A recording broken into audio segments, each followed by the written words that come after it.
Good morning, everybody. You are tuned to Computers 2K Now on the Nissan Communications Network. I'm Anman, your host for the next few hours, along with Mike.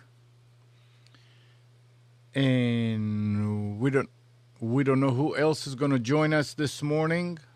Nick's supposed to be here. We'll see. Let me see something. This is why I'm using a lot of resources here. Our number is 919-518-9773, Computers 2K Voice on Skype. And this morning's show is being brought to you by ThatVidBlasterGuy.com, Tom Sinclair, and by Adamus.com, makers of quality video recorders and converters for professionals. And joining us also is Steve is here. Good morning, ladies and gentlemen, on May the 18th. A good morning to you too. Oh yeah, May 18th, that's right. How y'all doing? Well, doing fine. How y'all doing? Super. What was that show with the little bitty snippets here and there of that? It was a country show. What was it? That with the singing and what was it, Mike? You're muted. What was it? Hee-haw. Hee-haw. That's right. Are you sure you weren't on Hee-haw, Steve? No, I don't believe I was. And what microphone are we using today, Steve? The good one. It should be the good one. Mm. Mm-mm.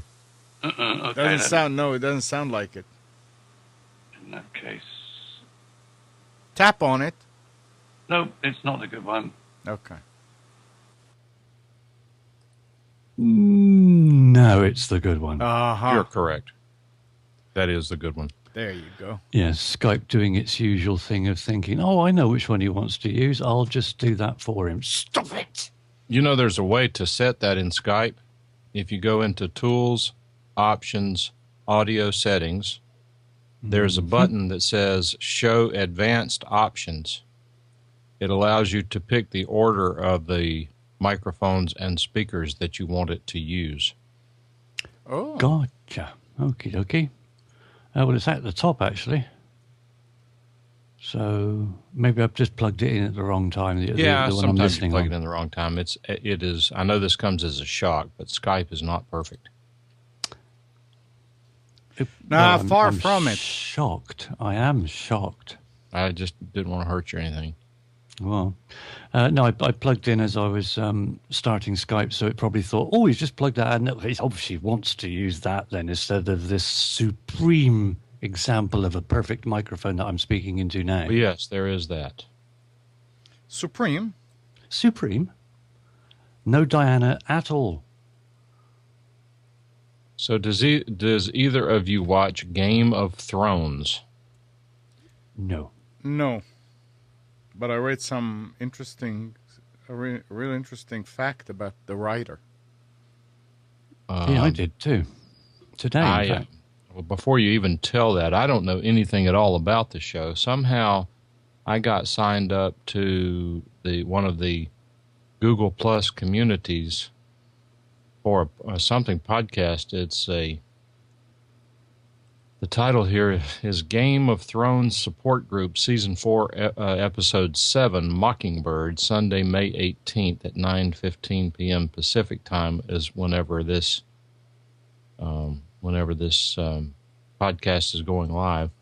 I have not watched the show and I don't know anything about it. And, of course, anything you want to say about it, don't do any spoilers. But go ahead. What did you read about the author? He is writing the whole thing in WordStar 4.0 on a DOS machine. Well, no, you can't do that. If you don't have a Macintosh, you can't write a movie script. He says he's got a Windows machine that he does his email and browsing, but to write, he uses WordStar 4.0 on a DOS machine. Isn't that interesting? I remember WordStar. It was great at the time. It was like, wow, this is amazing. This WordStar came free with the computer. WordStar was great. Yeah, it was a good program. But then if that's what you're used to, why not? I suppose you could switch across and use Notepad, but then, No, I guess it's just easy for him to do. I mean, a lot of people... Mike, do you still use WordPerfect as being an attorney? No. A lot of attorneys still use it, and they swear by it. I wouldn't be surprised to find a bunch of them still using Windows 3.1. I don't understand. But as for Game of Thrones, yeah, I know it's interesting, and there's like millions of people around the world that are completely besotted with it. But it's just not my cup of tea, really. I probably will start watching it, when it's repeated or something, or when you can start watching it on a catch-up TV thing. But I'm not bothered. There's just more important things in my life than sitting down to watch an oldie worldy television show. This podcast, or whatever it is on the air at 12:15 a.m. my time. Wow. Pass. On a Sunday night, pass. Ooh. That's what I used to find when I was online a lot more. Invariably, our time was midnight, 7 p.m. American Eastern Time, so things were just starting to get interesting and hot up a bit, and it was already past bedtime for me. It's not fair. Not fair. It's just not fair. It's just not fair. I have been doing something, what I used to do, but a lot more so on TalkShoe than I'm doing it somewhere else now on a software called Qt. I'm speaking to a lot of Chinese people who are trying to improve their English or just learn English basically. Just sitting there and chatting with them so that they get some experience and some practical use of being able to speak English. And they're really very, very appreciative, and they're all for it, and sort of, it's given me a bit of an interest to get online and have a chat with people. It's amazing what you find out, what people do halfway around the other side of the world. And what is the site? Is it qt.com? Yeah, qt.com is Qt is the program, QTalk, and there's another program called QQ, which apparently the vast majority of Chinese use. Is very similar to Skype, but it's sort of the Chinese version of it. And, I've just been going in and chatting with them, and they're going mad, going, oh, the English accent. Oh, we like the English accent much better than the American accent. And, of course, on this particular show here now, I'm not going to say a thing. All right, qtalk.com is not the site. No, it'll probably be qt.qq.com, I think. qt-. No, qt.qq.com. I think. I think they're using all the Qs that are in any domain names on the internet. Yeah, get as many Qs as possible and throw them in there. It's in Chinese. I can't read it. Yeah, this is the biggest problem. It's in Chinese. So I had to have... can you remember World Michael, Mike? Yes. Yeah. Well, he went across there because, predominantly it's mainly Chinese, and that's who he likes to speak with and help. So he went over there with some help of a friend, and also he knows a little Chinese as well. So that helped. But it all came about by him and Selena. Can you remember Selena? Yes. a Chinese lady, wishing me happy birthday on Facebook, and eventually then cajoled and coerced and bent my arm to go in and have a look at least. So I did again. I did a couple of years ago, and I didn't like it because I couldn't understand the interface. But I've got back into it, and although it's in Chinese, I know where most of the settings are now. And yeah, it really is good fun. It's surprising what you get to talk about, like a bit like we used to on TalkShoe all those years ago. Well, here's what it says. In Chinese, it says, Freedom Football. Join QT Speech. Celebrating the blast wave is not limited to numbers. Log in. Create a role to extract spree. Act now. Yeah, okay. World Michael did... he did have a link, actually. Let's see if I can find that for anyone that may be interested to go and have a look. I mean, if you want to improve your Chinese, brilliant, because you can go and speak with people that are trying to improve their English, so you could probably help each other out. But let's see if I can find that link switch now, M9. That Michael had. And here we go. There's a page he's got for installing it. Although you can get an English version, but I haven't got that link on this computer. But ask me again next week and I'll find it. QT Voice 4.4 New Revision Entertainment Room. Large public display of joy and chat. Absolutely. Now I have a I use... Yeah, I have a problem. Wait till Nick gets here. Amnon, you can switch now. Okay. You were talking. I understand, What's but I the don't. problem? There. I use Input Director, and it has stopped copying to the Drive. When I do a copy, it is stopped. Sean. Who do we know named Sean? We don't. know. Which Sean is this? Well, anyway, That's not the welcome, Sean that Sean, we whoever know. you are. Might get put off. You say, who do we know that's Sean? I'm not speaking to you then. We Welcome, know Sean. one Nice to Sean, see but you. I'm sure it's not him. I don't think so. Don't worry, Sean. It's not an insult.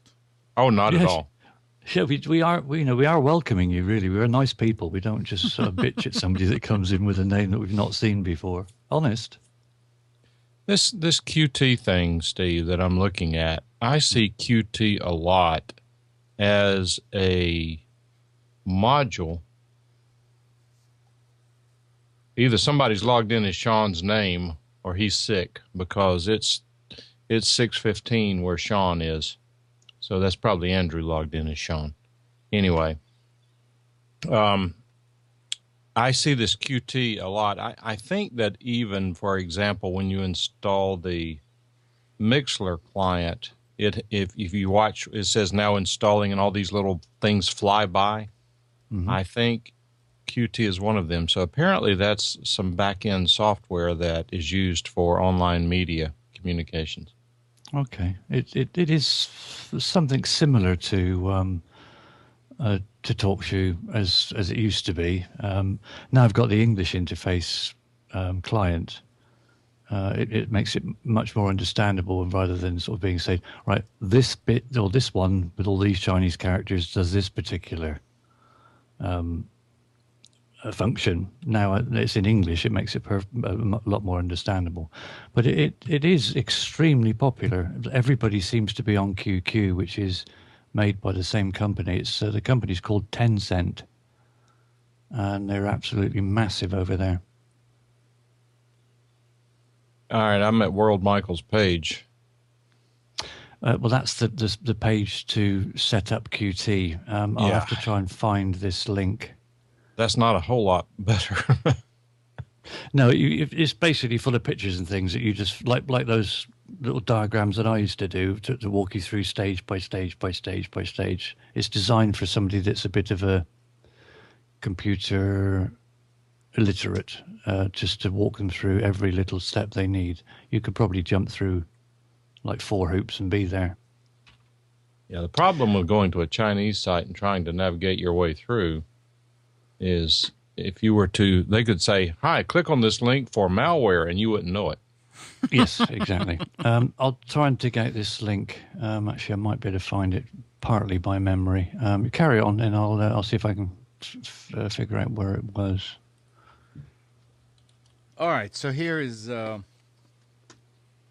a letter released on Tuesday and addressed to the FCC chairman, a group of the U.S. top ISPs have warned that if the FCC reclassifies the Internet as telecommunications, then innovation would slow or halt and network upgrades would be unaffordable.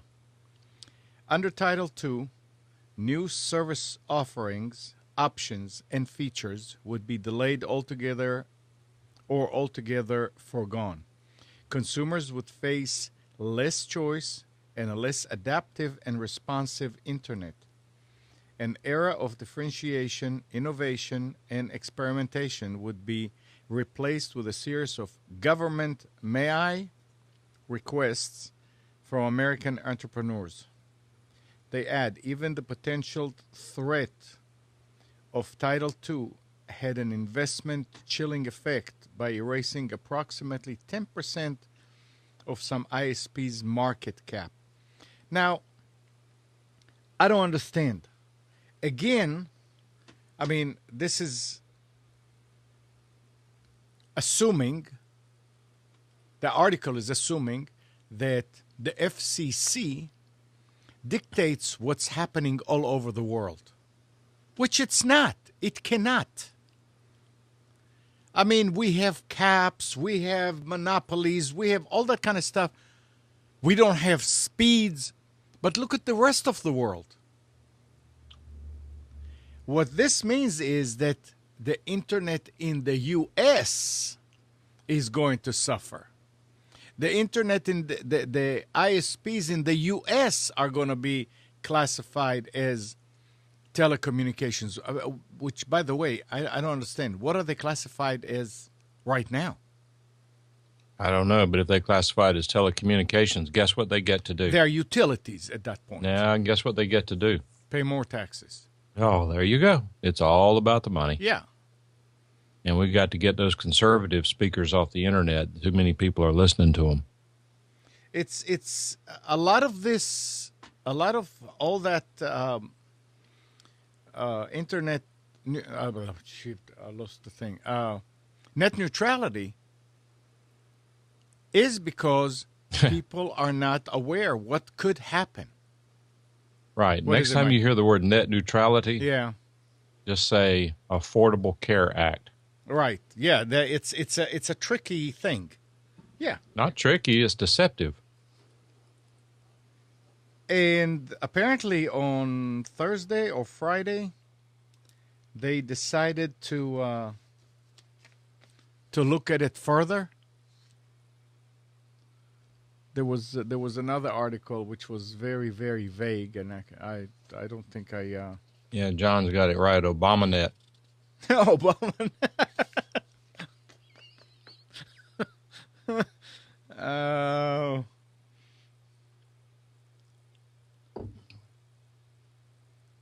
Well, here's another thing about it. It says, with net neutrality dying a slow, painful death, it is no surprise that an investor call yesterday, Comcast executive VP and Darth Vader impersonator, David Cohen, predicts bandwidth caps within the next 5 years.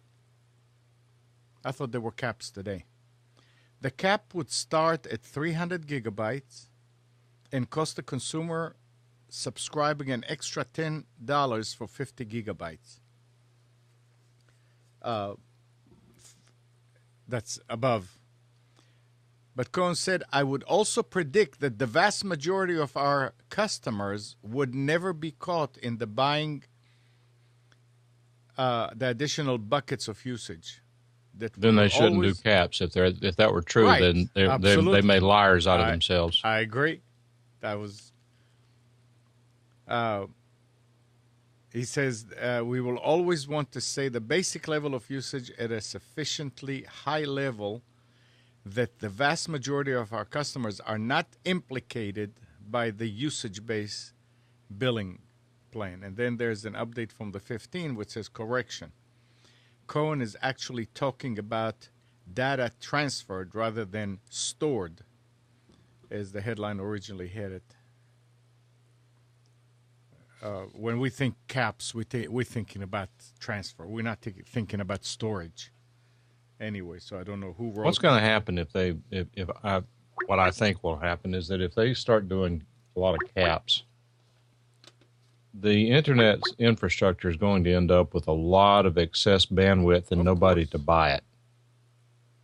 Because the bandwidth capability is growing by leaps and bounds, i.e. 1 gigabit internet. So what's going to happen is all this bandwidth is going to be out there for nobody to use it because they're going to have caps on it. Too little, too late.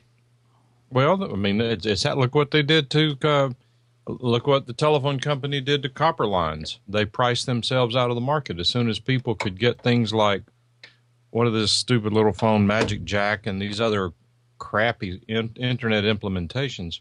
Once they could get their hands on it, they started and cell phones. They started running away from copper lines, and I reported a year ago that AT&T in my community said they were taking out 5,000 home telephone lines a month in our community. 5,000 a month. Nick, leave it alone for a few seconds more. It may just pop in. Yeah, go ahead, Mike. I'm sorry. I didn't hear what you said. I told Nick connected, but his video is not coming up. So Mike, can you see my video? Leave it there. No. Oh, okay. Oh, Mike, you can? No. Let me just hang up. Let me hang up and reconnect. Hold on. All right, yeah, just reconnect. Yeah, go ahead, Mike. And so what happened is then, I mean, that's not there it is. I got it now. It's not an exact parallel because it turns out that the phone company wanted to get rid of copper lines. But when you've got Google and AT&T even building out these big systems with all of this massive bandwidth and they put a cap on it, they're going to end up with very low usage of some very expensive facilities. That's to me, that's just a logical deduction. I don't know if that's what will happen. Well, I mean, it's going to take time before all these ripples are going to straighten out, I think. We may be very disappointed when some of these things take a hold. We may be very surprised and pleasantly surprised. That I think it's going to take some of the big guys to put some pressure. And I mean, look, it's going to kill Google's business model, wouldn't it? About Netflix. Netflix. So I'm sure they're going to put some type of. Mike is being smarty. What the hell is going on with Skype? Why is my video not working? I have no idea, Nick. I don't know why it does this every week now. Time Warner. It's because it hates you, Nick. Go ahead and try to completely restart Skype. I mean, quit it and start it. Dum dum dum dum dum dum. Oops. But again, I predicted it 3 or 4 years ago. I said the day's going to come when Google's going to provide 1 gigabit bandwidth to everybody in the country for free. It seems to be the way it's going to go, very slowly at the moment, admittedly. Yeah, that would kill a lot of the other ISPs who are going to have caps. But who's? I mean, I understand limiting abuse of the system. I get that. But if very few people would be impacted, then put the cap up. If you're going to have a cap, put it up about a terabyte. Then it's not a cash cow. Well, amazing. It's not. I mean, they're trying to. Okay, now how? No, never mind. It'll get to the point where there's enough competition out there that eventually one of them will say, "I know, let's remove the cap, get everybody to switch, or as many as we can to switch across to us," and the other ones in panic will then say, "Oh, we better remove our cap too." It's happened, with cell phones and things like that, where somebody introduces a much better plan that get an awful lot of people switching across from various other networks to theirs, only to then realize that we're losing an awful lot of people. We better do an equivalent plan in order to keep competitive. And I'm sure that's what will happen eventually. They'll say, let's drop these caps because people are leaving us in droves. Amnon, drop Nick. There you go. He just dropped. Yeah, that's what I was going to say. I said, how do I drop him from the group? But it dropped by itself. You do leave conversation. I mean, like right now it's me and you, but I don't see you. Well, I do see you here. I never had to do that. So I don't see a drop. I mean, if I wanted to drop you. You right-click on the group name and then click on leave conversation, I guess, or remove from group or something like that. Well, but who? Remove who? See, that's the thing. It doesn't give you a chance to choose one or the other. That was my point. I didn't want to just drop us all out of it, and that's what I was trying to figure out how to drop one, and I don't see how, because when I go to your contact now. Amnon, try calling Nick. Okay.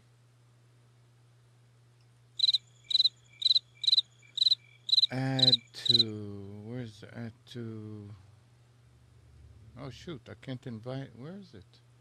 Invite. Group video is unavailable at the moment. Please try again later. Thanks, Microsoft. Good grief. Oh, come on. Oh, dear. If you'd like to try and call on Computers 2K Voice on Skype, please feel free to do so. We'll gladly take any questions or comments that you may have about computers, technology gadgets, and things like that. Or you can call in on 919-518-9773, and your call would be most welcome. There's Mike, there's Nick. So we have you now, Nick. That's interesting. I don't know. We need to probably find a different alternative to Skype, because it does this every week now. Well, actually, there are some alternatives pending.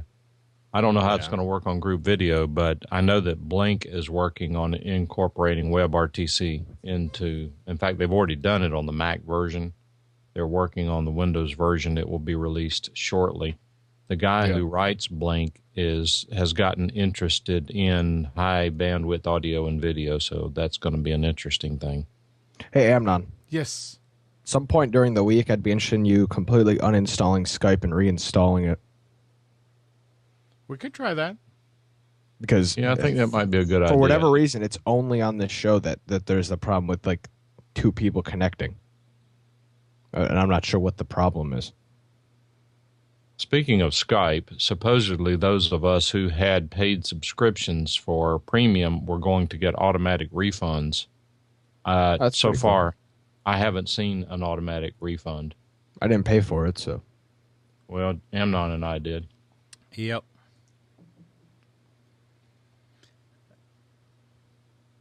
I've got two connections on other shows. But you know what? It does happen on other shows. Yeah, so That's then right. it's Skype on your end. It doesn't There's a new say version. It doesn't say that it's not available. It just like what was happening with you, it will just spin and spin and spin and not work. All right, yeah, I'll try and I'll completely uninstall it. Good point. And let's get there's Dan Ortego. Hey Dan. Hello Dan. Hello Dan. Earth to Dan. You're muted. We can't hear. Oh, okay, he dropped. Steve, you there, right? Correct. Yeah. Yes. Okay. All No, right. Steve's not here. Oh, shush, Nick. Well, while we're waiting on Dan, I have to brag a little bit. Yeah. I went to my son's college graduation yesterday, Oh, very nice. and more than you know, and if he were listening, which he's not, I would say this in front of him.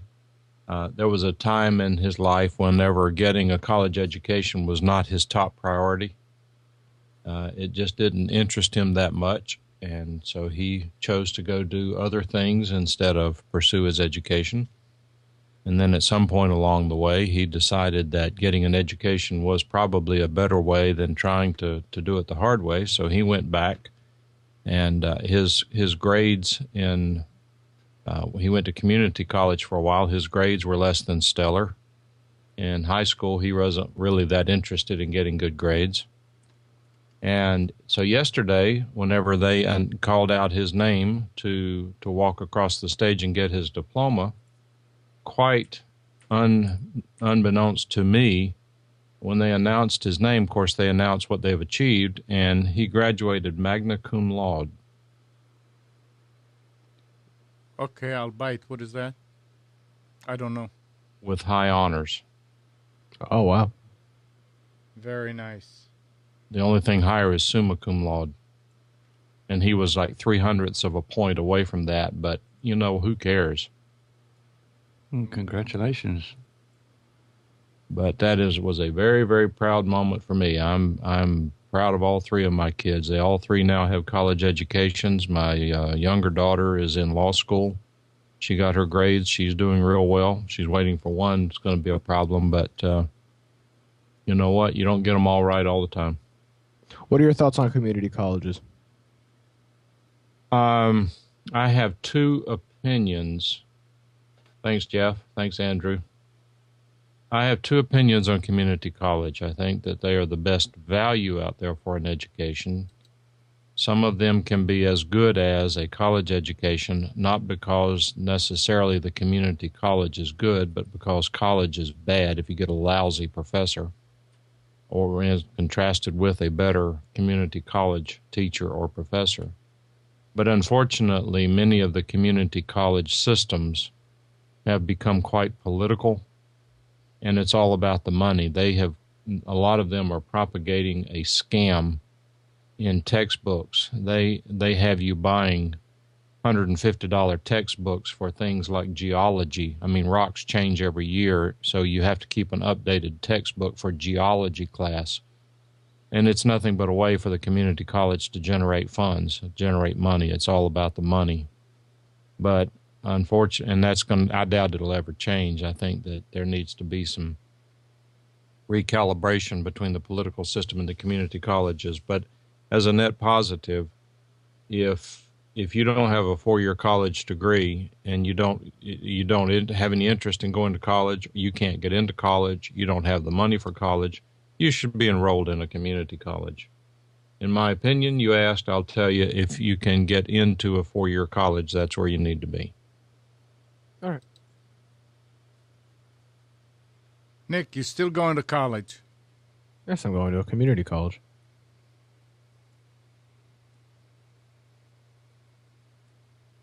But if you go to, there's actually one add-on to that, and of course I knew that, but there's one add-on to that, and that is that if you decide, and it's becoming popular to do so, and that is to go to a community college for 2 years and then transfer to a 4-year college. That's my plan. It can save you thousands of dollars to do that. I will tell you from a personal experience, having watched what my son did, and that is make absolutely sure that the courses that you take transfer. Yeah. Yeah, Hannah's been doing it for 9 years now. Well, that's At actually least. one benefit of community college, in that you can take as much time as you want, but there's a caveat to that too as well, Amnon, and that is that after some period of time, those credits are no longer valid. I don't know. She keeps talking with state and with her professors to make sure that she can take everything that she's Well, doing that's the there. trick, but make sure they don't time out. Yeah. Because I know the ABA for law school, if you start law school and then quit, you only have so many years, and then your credits expire. You have to take it all over again. I don't think she ever mentioned that, so I'll mention it to her. Yeah, I mean, it sounds like she's doing what she should do in communicating these things. So, and she's smart; she'll figure it out. I just don't want to see her get caught in that trap. And maybe with law school it's different, but in community college, I wouldn't want to take classes again. I mean, you could probably make a better grade the second time, but who wants to spend the time or the money? I mean, in terms of if you can get around the book situation at the community college, or if your community college rents books, if they're not participating in this scam, they're absolutely one of the best values out there. But I will tell you, and I'm going to go ahead and say it, and if anybody wants to disagree with this, have at it. If you have a degree from a community college, congratulations. I am not disparaging anything you have done, but I will tell you that there is a certain amount of pride in having a 4-year degree that having a 2-year degree in a community college is not the same. Do you have to have a 4-year college degree to be successful in life? Absolutely not. All I will say is just my opinion, and that's all I'm giving, is that the 4-year degree makes life a hell of a lot easier. I don't know what she needs to do. I'm not sure, but to be a biomedical, is it biomedical engineer? She needs Dr. to do. John and I agree. 2 years, and that's what I'm saying. Yeah. A 2-year program is a good start. Yeah. But you have to define what your goals are. If you want a lifestyle and a livelihood that requires a 4-year degree, a 2-year community college is not going to get you there. If the 2-year degree can train you to do what your life passion is, that's all you need, then go for it. Just know what it is. Just do it.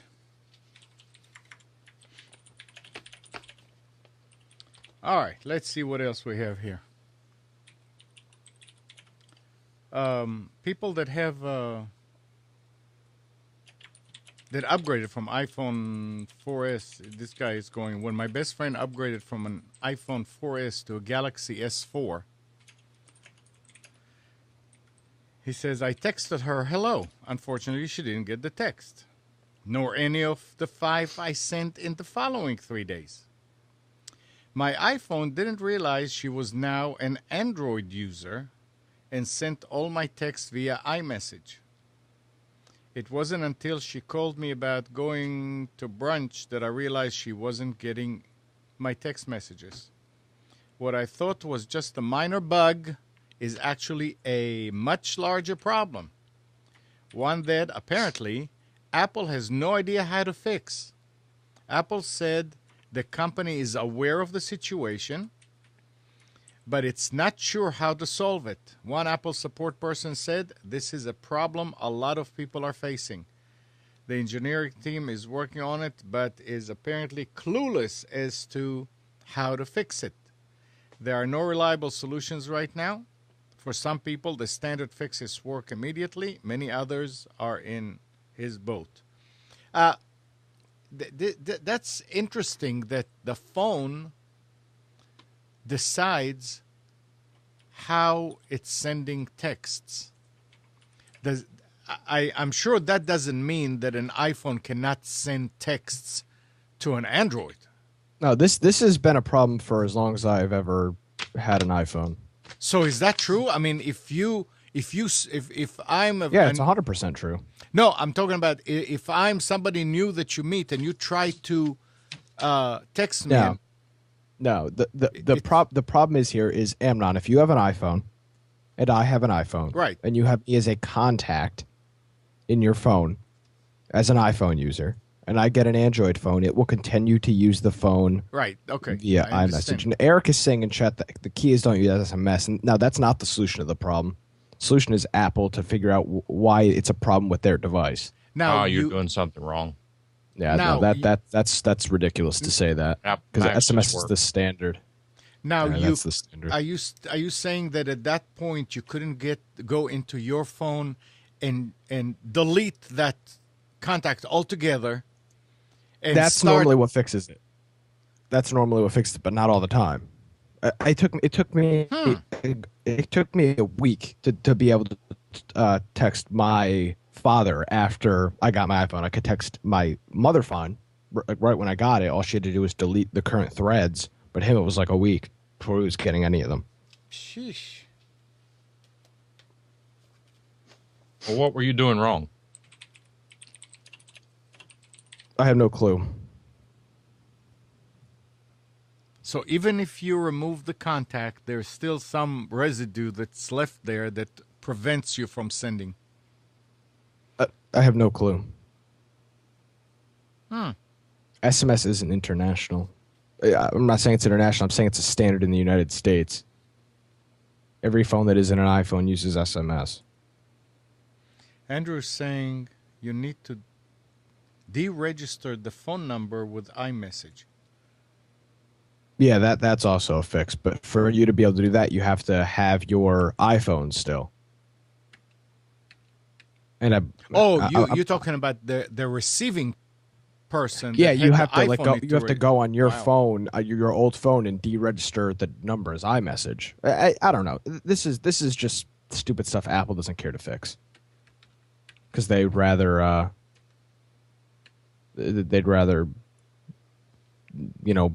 a 0.1 gigahertz update to their iMac and sell it for $600 more or whatever. Just stupid stuff like that. Come on, the engineers don't have a clue what's causing the problem. Give me a break. What are these people getting paid to do? Well, that's geniuses. I mean, this has been a problem for as long as since iMessage launched. This has been a problem, and iMessage has been around for how many years now? 3 years, 4 years. So are there other utilities on an iPhone to use for texting? Yeah, it does SMS to phones that are an iPhone. What about okay. iMessage is iPhone to iPhone, and it's not really using SMS. If you send a text message from an iPhone to any other cell phone that isn't an iPhone, it will use SMS. Interesting. Yeah. But it's funny because the cat. I also bookmarked a story from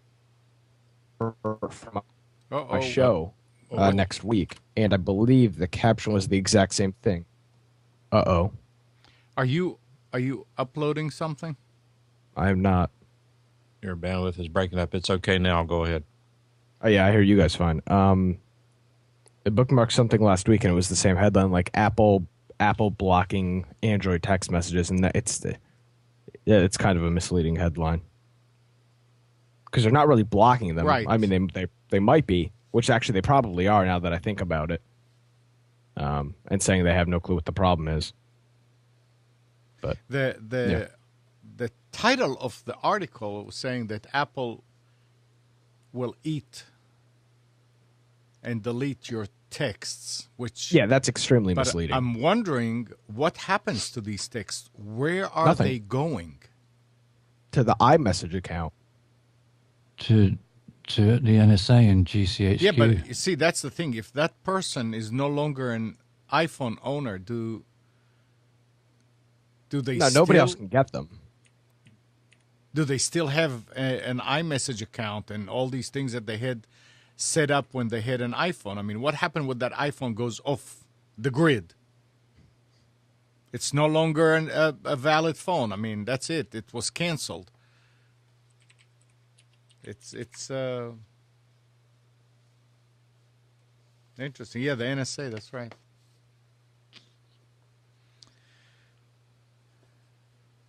The simple fix is to make a new standard. What, a new standard that everybody's going to agree to? Yeah, dream Yeah, on, Nick. but That's never yeah, gonna no, happen. everybody else besides Apple will agree to it. But that's how this stuff works. That's how it has been in Yep. in all of history. Is there a program that just works Android to Android? No. Then why is there an iPhone to iPhone? No, no, Eric's right. The standard will never happen because Apple will never adopt it. No. I mean, there's the problem. There should be a standard, like the iMessage is an IM. It's not using SMS. It's using data to send your text messages.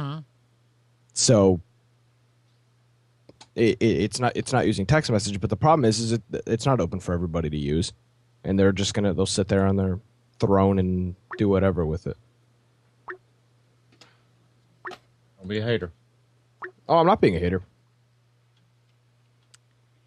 Morning, Andrew. Morning. Uh-oh. Good morning, Andrew. Morning, Andrew.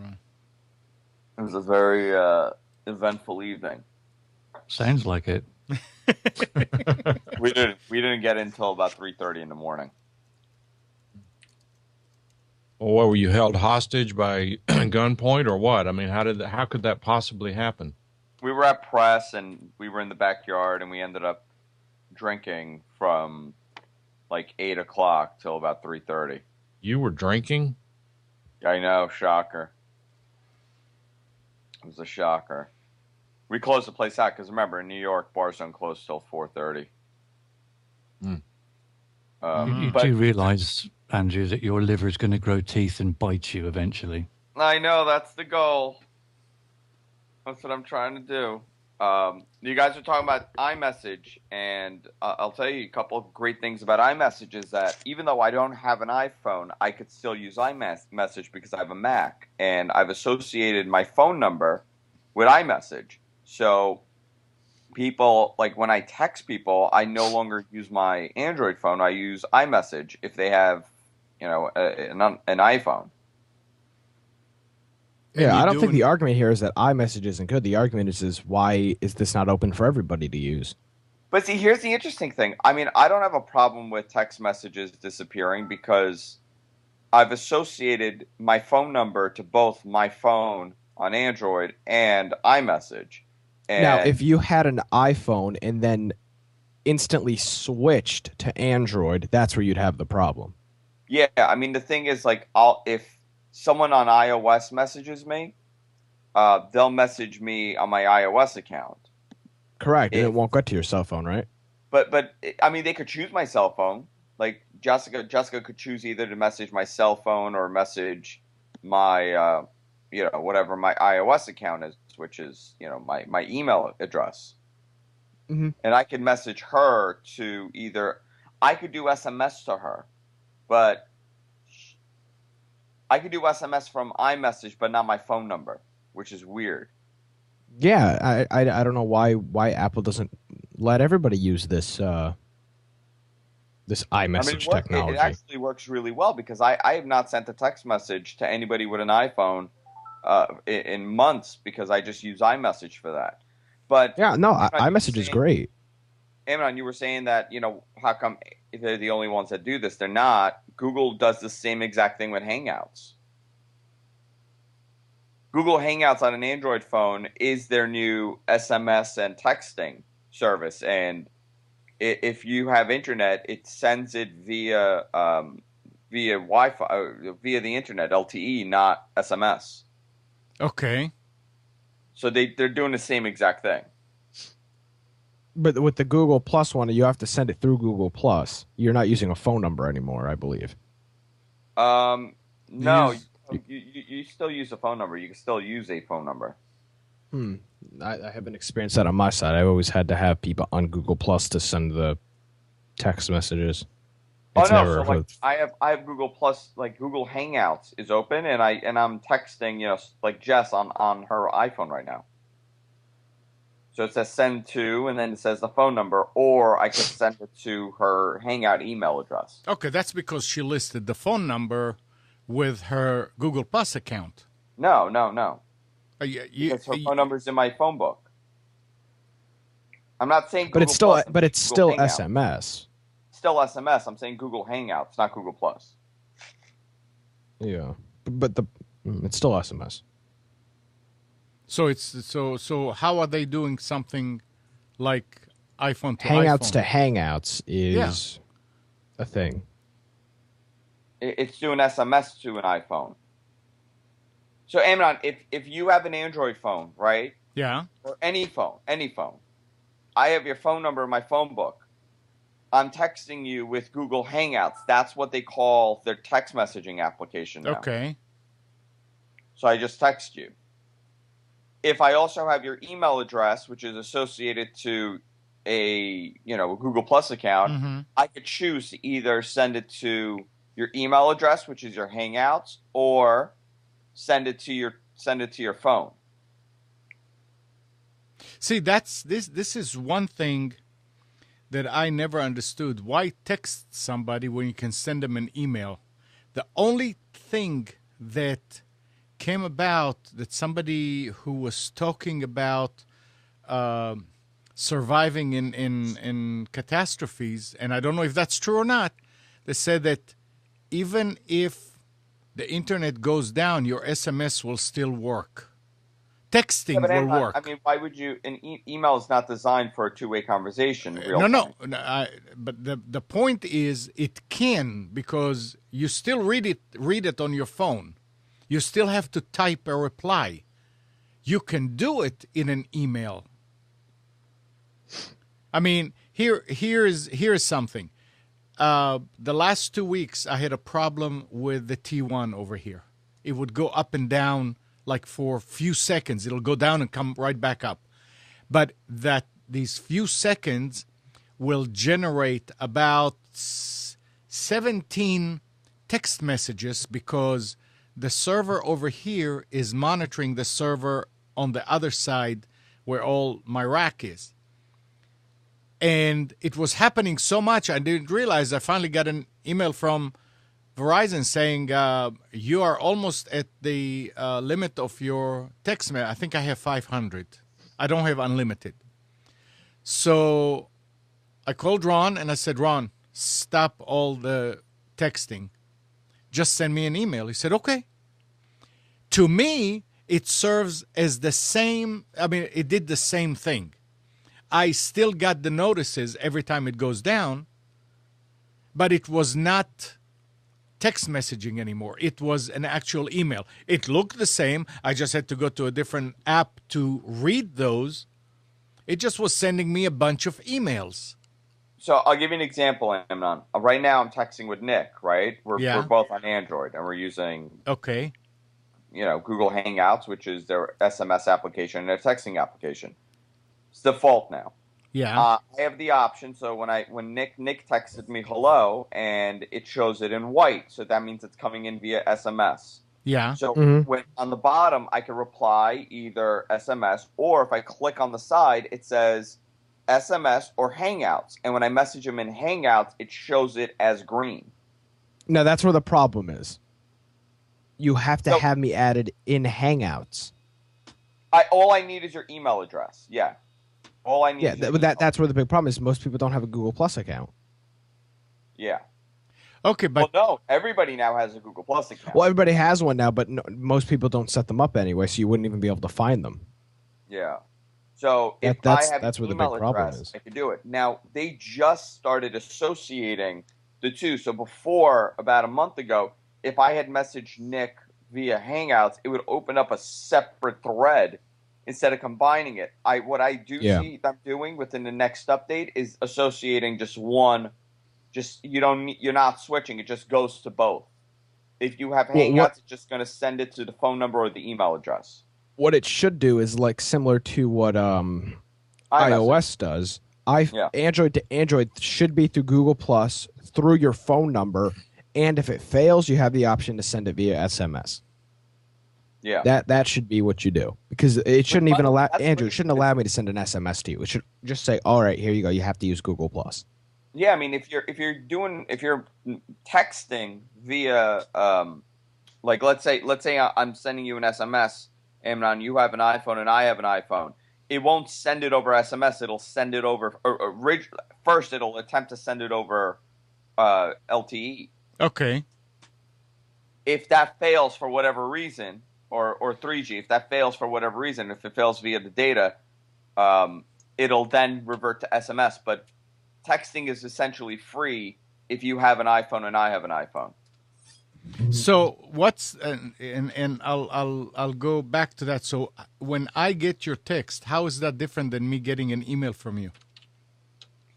But email's not intended for a two-way conversation like that. Email's not intended for short, hey, meet me for Okay. lunch. See you later. Okay, goodbye. no, Can you imagine? That, Could you no one uses imagine? email for that. I mean, I have text conversations with Jess or Nick that go on for 5-6 minutes. So can you imagine getting an email every 30 seconds or 20 seconds? It happens all the time with customers. Back and forth. When you sit in front of a computer and you're emailing back and forth, yeah. Email. It's not intended for that. No, I mean, and no, that's because the emails. Then you've got 600 emails in your inbox, and they're not in one thread. No, email's not the solution. No, to the I problem. understand. I'm just trying to figure out here. You've sent text messages on your phone, right? I don't. You've never sent text messages. I don't. I may have sent one in my life. But okay, here you go. When I get it, if you text me, I'll call you Yes. back. Okay, but if you get a text message from, you get text messages from your server, right? Yes, When you get a text message from your server, it comes in as a phone number. correct. All of the messages are under that phone number's thread. Correct. That's what the difference where email doesn't work. If that server was to send you 50 emails, you'd have 50 different emails in your inbox. They're not contained in one thing. Okay. An SMS, it contains it in one thread. So when you're scrolling through your list, you don't have 600 Okay. texts. All You don't right. have 600 things from one person. It's in one that section. that does make sense. I mean, if you live by your phone, or if you use your phone, if you're out a lot. I mean, I'm in front of the computer most of the time, so Emma, do you use It's- AIM? I mean, it's like using Skype chat. Could you imagine using a Skype chat as email? So instead of it coming over Skype chat, it goes into your email every single time. hey, someone- look, some days it looks like that's what we're doing in that group. When you come in the morning and you see, 216, what?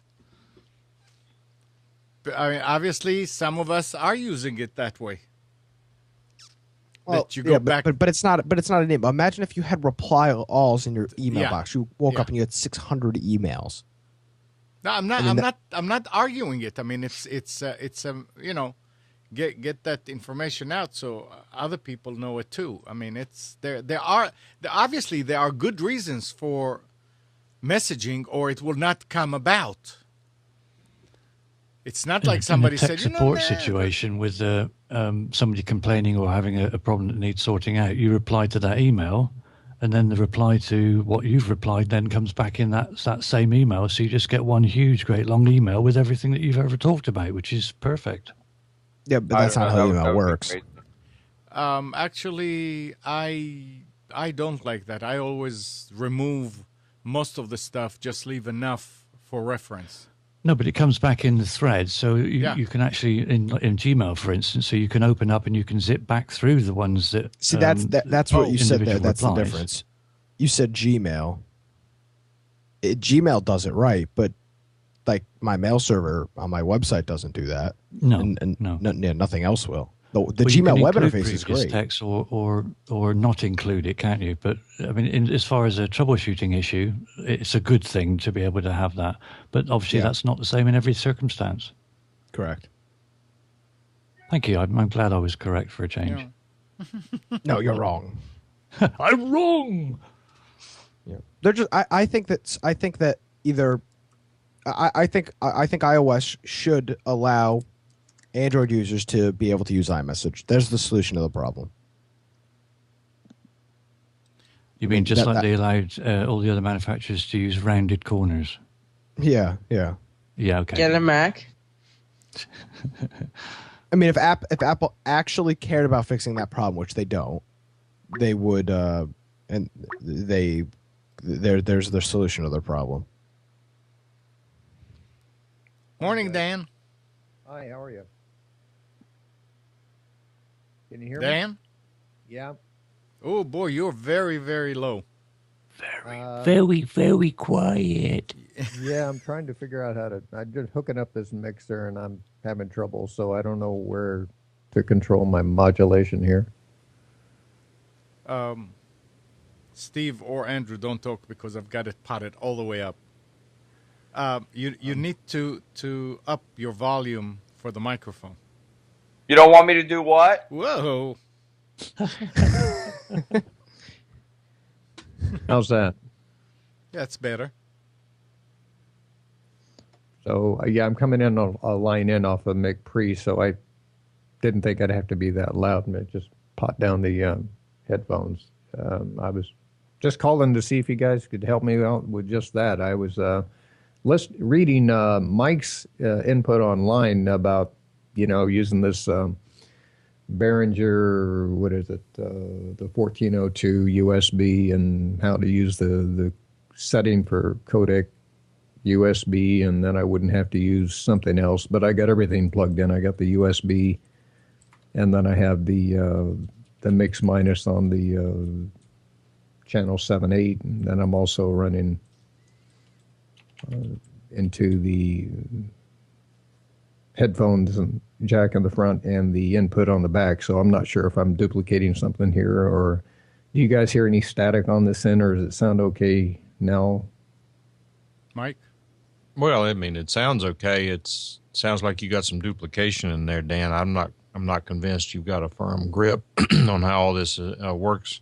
Aren't you using a Mac? Right. I don't have a firm grip. That's why I called in. Yeah.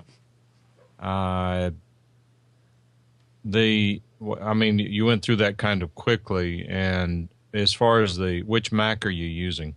The Mac Pro. Is the old one or the new one? Well, it's not the new one. No, it's not the trash can. It's the 2012 version, 2011. So you do have an audio input on the sound card for the Mac itself, right? Correct.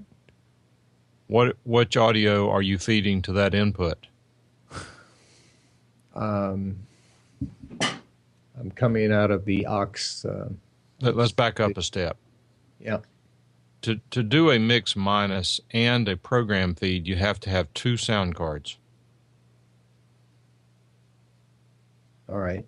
That's a core concept, because if you're going to feed the audio from the mixer to, say, YouTube or Hangout, or to some sort of what we would call a program source, Mixler, something like that, normally you would use the USB output on the mixer to go into your computer. That's sound card number one. If you want to also add a mix minus, the easiest way to do it is to then use the built-in sound card on the Mac, which in your case would be an auxiliary output, an auxiliary send, an analog output on the mixer that would go into the 3.5-inch millimeter plug that is the line input on the Mac. The speaker output on the front. I don't know anything about Mac Pros. I don't know where they are. Maybe somebody else. Well, I am running the USB off the this unit into USB. Okay. Right. Right, but okay. You should not be using that as mix minus. You should not be feeding Skype with that signal. Right. Okay. Then I'm also running under the aux send into the front of the Mac, which is the headphone jack. Okay. Aux send is an output. You can't run that into a headphone jack. Okay. Well, then to the back, to the end. But I guess I need to rewire here, because I well, just check your wiring. I mean, if it's working, then you've got it right and you're just describing it wrong. But if the auxiliary is a send, aux output, it is sending audio to the computer. So the aux send, which is a 1/4-inch jack, needs to be connected to the line input that is built into the Mac Pro. Then you have to select that input in Skype to get a mix minus. All right. So, but you're hearing me okay, just not very well. No, we're hearing you okay. The levels are off a little bit. And you can, the good bad thing about Skype is that if you send it program audio, it will do echo cancellation that a lot of people who don't know any better call a mix minus. Oh, I don't need mix minus. I have a different setup. And what they're doing is they're depending on Skype's echo cancellation to mute your audio coming back. And it does pretty well. The problem is that it operates on recognizing the audio that it's sending and canceling it from the audio it's receiving. And it works pretty well most of the time. The problem is that if you send it complex audio, it gets confused and it starts doing some cutting and ducking and things like that. It's just no one who wants a good result is going to ever depend on Mac, that little Freudian slip there, is going to depend on the Skype's echo cancellation to do what needs to be done. What I would suggest, Dan, is that I'm going to be around this afternoon. If you want to connect up with me this afternoon, we can kind of walk step by step through some of this. And it sounds like you're either there or almost there. The one thing that I will say for your benefit as well as anyone else who's interested, that a lot of people, once they start using a mixer, they see a lot of levels all over the place and they have to try to decide, well, my headphones are too loud. Well, then turn them down. Or I can't hear anything. Well, turn it up.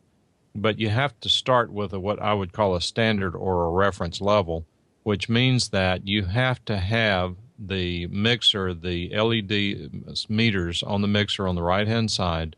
When you talk or receive audio, you have to have the audio levels through the mixer such that those LEDs are jumping up to 0, never over 0, but up to 0, lighting up the green LEDs.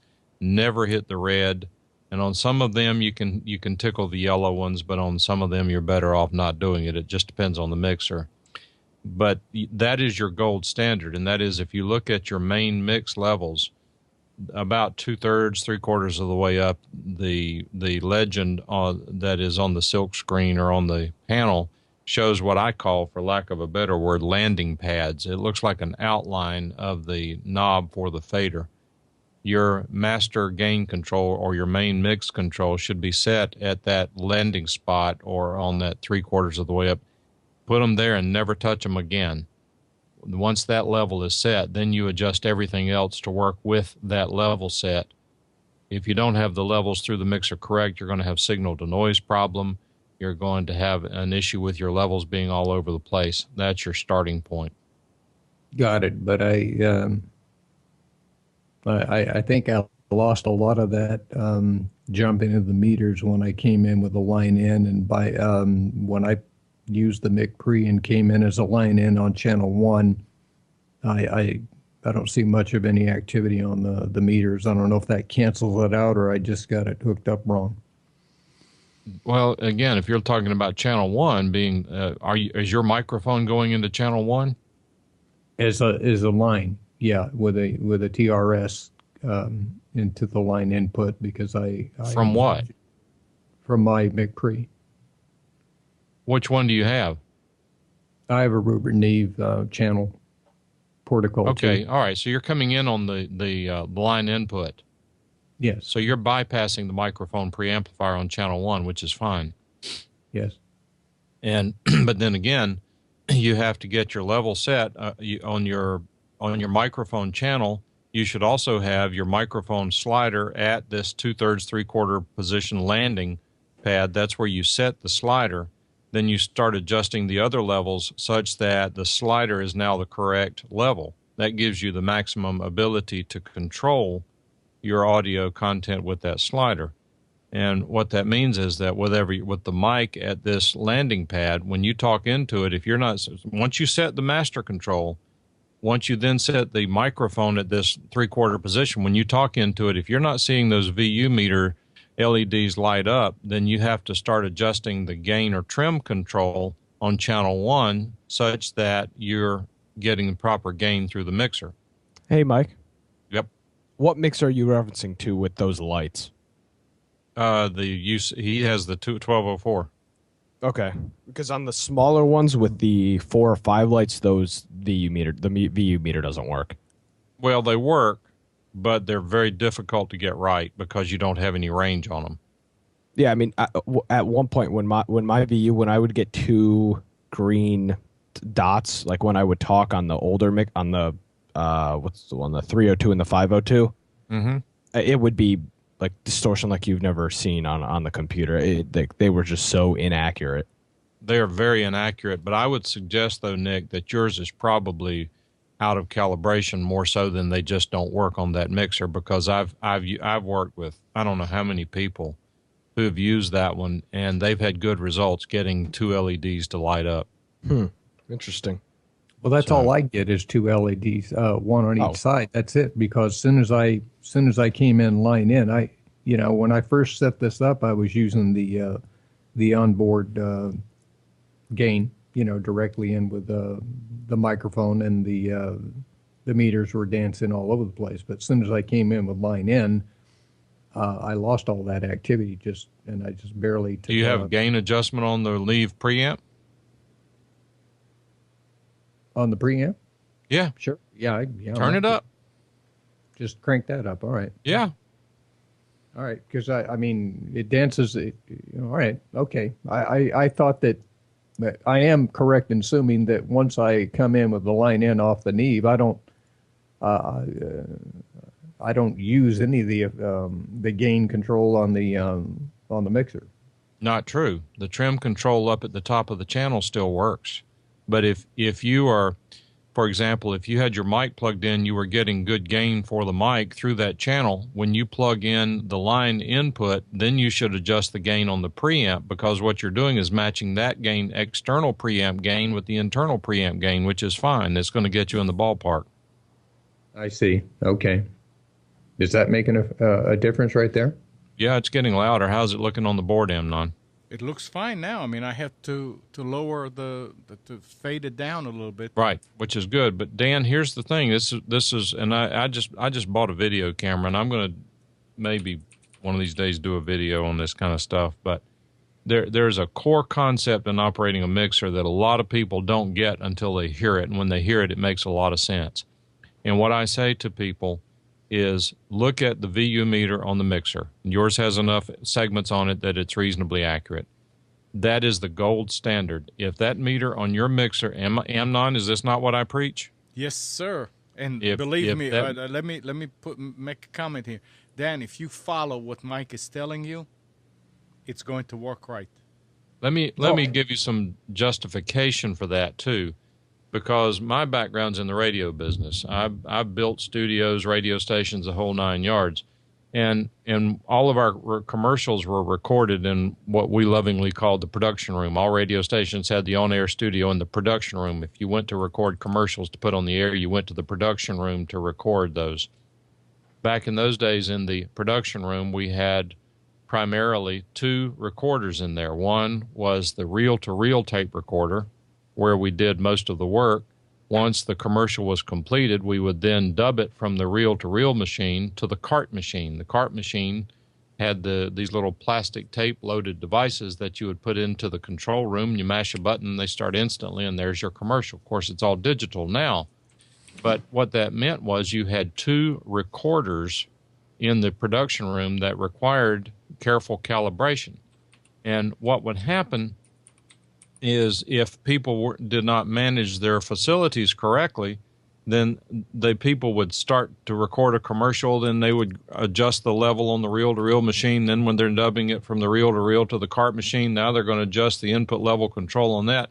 They take the cart into the control room, the guy on the radio puts the cart in there to play the commercial, hits the button, and it's either way too loud or way too low and distorted and all over the place.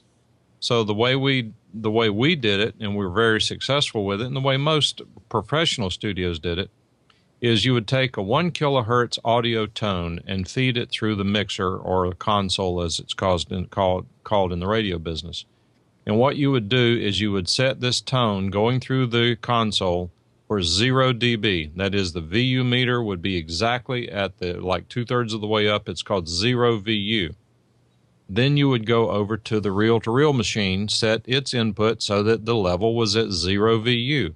Go to the cart machine, set the input level control such that the input was at 0 VU. And then in certain cases, we even took the input level controls off of the reel-to-reel recorder and off of the cart machine so that morons wouldn't go in there and play with those levels.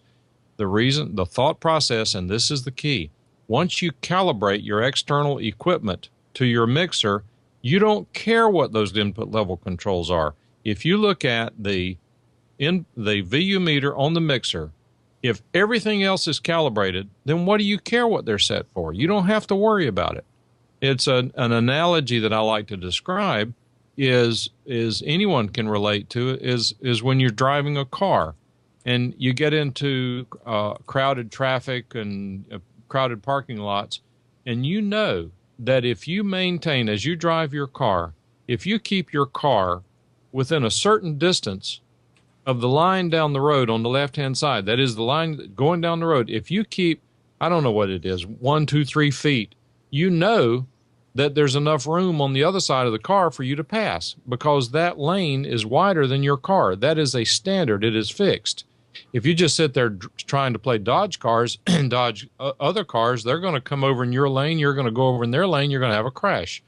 You got to have a gold standard. And that VU meter on your mixer is your gold standard. Get it right. If everything externally is calibrated, it's going to be right. And by the way, that external calibration includes Skype. And unfortunately, for about the past year, for some reason, I've observed that on all of my machines, Windows 7, the Skype input level control has to be all the way to the right. If you bump it down even a tiny bit, the audio level dies going into Skype, meaning that once I figured out what was going on now, all of my Skype input level controls are all the way to the maximum, and I adjust the feed to Skype externally so that I don't overdrive Skype. Okay. I tried to take some air and clean that fader in Skype. It didn't work, Mike. Thank you. All right. Mike, I played with some of this as we were talking, and I'm getting a little bit of feedback now. Anyway, how can I get a hold of you later then? Do you have my Skype name? No. All right. Well, I don't want to put it on. I have his. I'll give you his. Okay, he'll send it to you, Dan, and I'll be around after say 1 o'clock.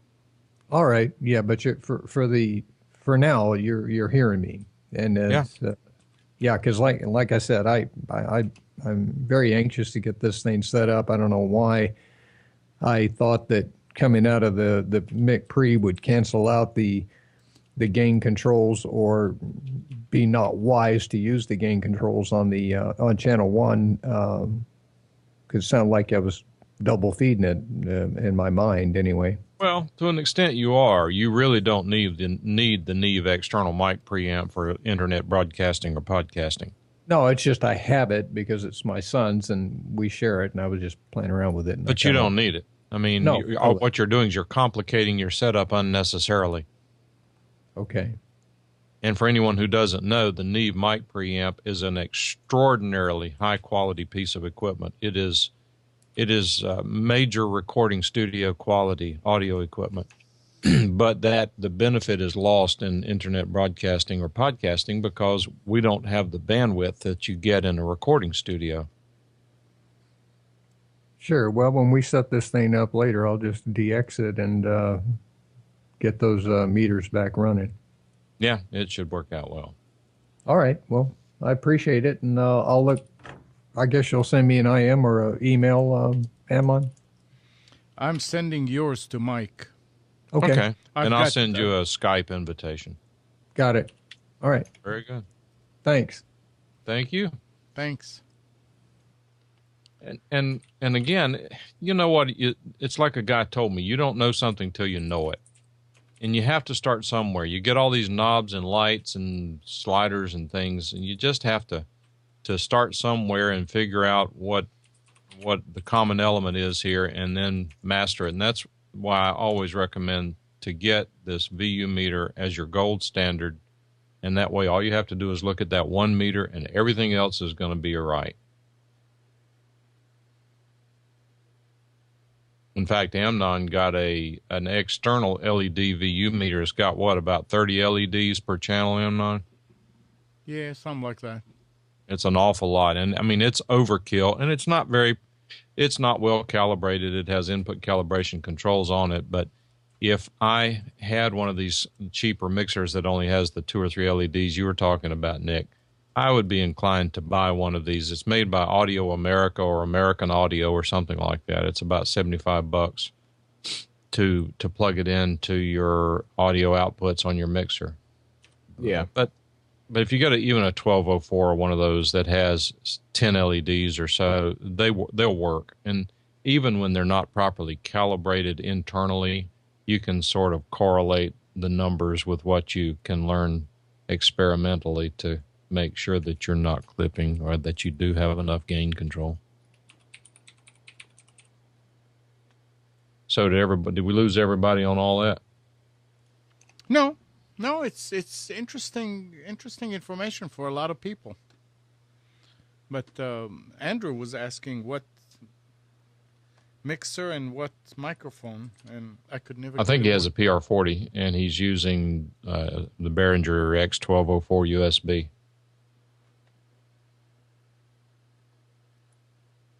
Okay.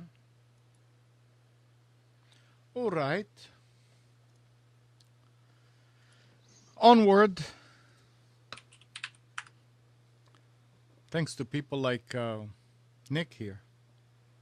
AMD has never been able to match Intel for profits or scale, but a decade ago it was in front of innovation. The first to 1 gigahertz, the first to 64-bit, the first to dual core. A lack of capital has kept the company barely holding on with cheap mid-range chips since. But now, AMD is flush with cash from its profitable business with gaming consoles and is preparing an ambitious new architecture for 2016. One that's distinct from the x86/ARM hybrid already announced. So that's nice. AMD is looking to innovate. We haven't seen any innovation in processors in how long? Long time now. Well, no, there's still improvements going on in processors. No, they're just Haswell and yeah, but what's it's the still, other one? Yeah. We'll see what they're talking about here. Nick, I have a question for you. Yes, Mike. What is the name of ID input director that I'm using? Yes, input director. It has stopped allowing me to copy to the clipboard from the slave computer to the master computer. I've tried restarting, rebooting. I've checked the settings to make sure that it says allow access to the clipboard. I'm almost wondering if something in Windows is not blocking it.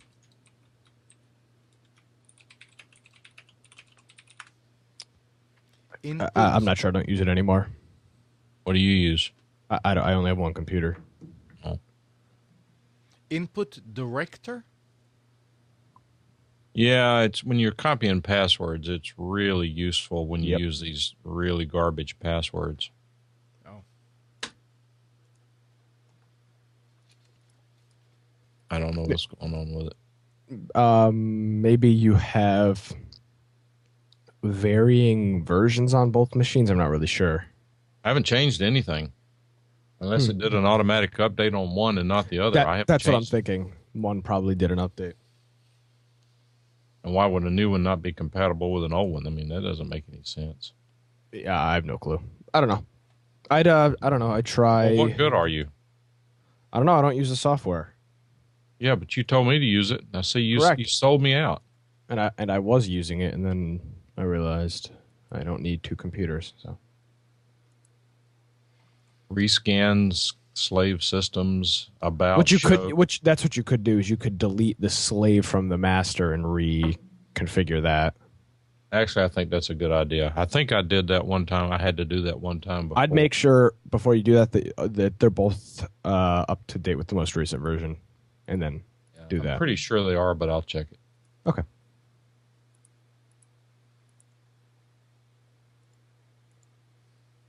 Jeff, I'm looking this online meter, American Audio DB-display of all things is the model, and it's only $60. I will caution you if you buy one, it has to be calibrated. It is not if you buy commercial audio equipment, they are calibrated to within, often the real good stuff is calibrated to within tenths of a dB between channels and between standard reference levels. This thing is not. All it is a very inexpensive display, and it actually has some input level controls on it that you will need to play with, and I mean using probably tones. The other thing it does that I don't like about it, you get used to it, but it is not a professional looking meter in that it has green, what is it, Non? Green, yellow, orange, and red LEDs. No, just green, yellow, and red. And it has, in my opinion, a lot more yellows than it should have, and it has a lot more yellows and reds than it should have. You only need a few yellow and a few red to get an indication on where you are with audio, but you get used to that. So if you're not used to using a digital LED meter, then it won't make any difference. You'll get used to it fine. But the reality is, if you don't see any green LEDs moving, there's no sound. If you see it blasting all the way over to the right side of the display, it's too loud. Yep. So it'll get you into the ballpark pretty well. I'm going to post this link here if anybody wants it. What's bizarre is I don't find it on. No, that's wrong. See, it didn't work. I wanted to do a cut and paste between computers, and Input Director didn't work. Is Input Director itself working?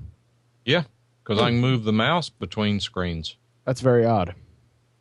I agree, but at some point along the way, something somewhere said such and such is trying to access your clipboard.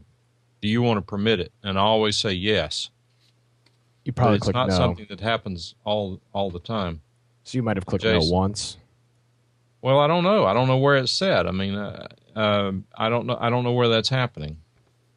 Somebody's saying to try Synergy, and I would say that is not a great idea. Synergy is not reliable software, in my opinion. Since the last time I've used it, it is not.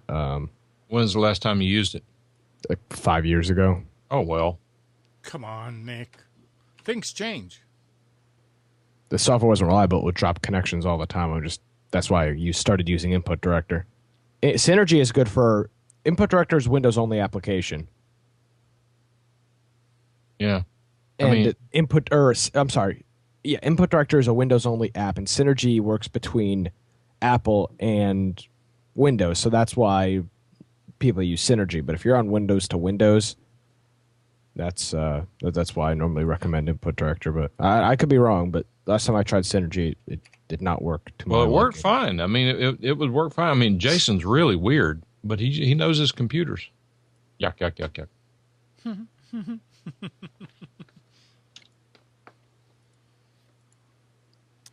Mike, I have an audio question. Well, I was going to just tell you, though, but I hold the thought. I just clicked over into the other computer, and the Input Director is allowing the keyboard to work. The only thing that's not working is the clipboard. I wonder if it got turned off. Well, you know what? I checked it in one, but maybe I haven't checked it in the slave. I'll work on it. Anyway, what's your audio question?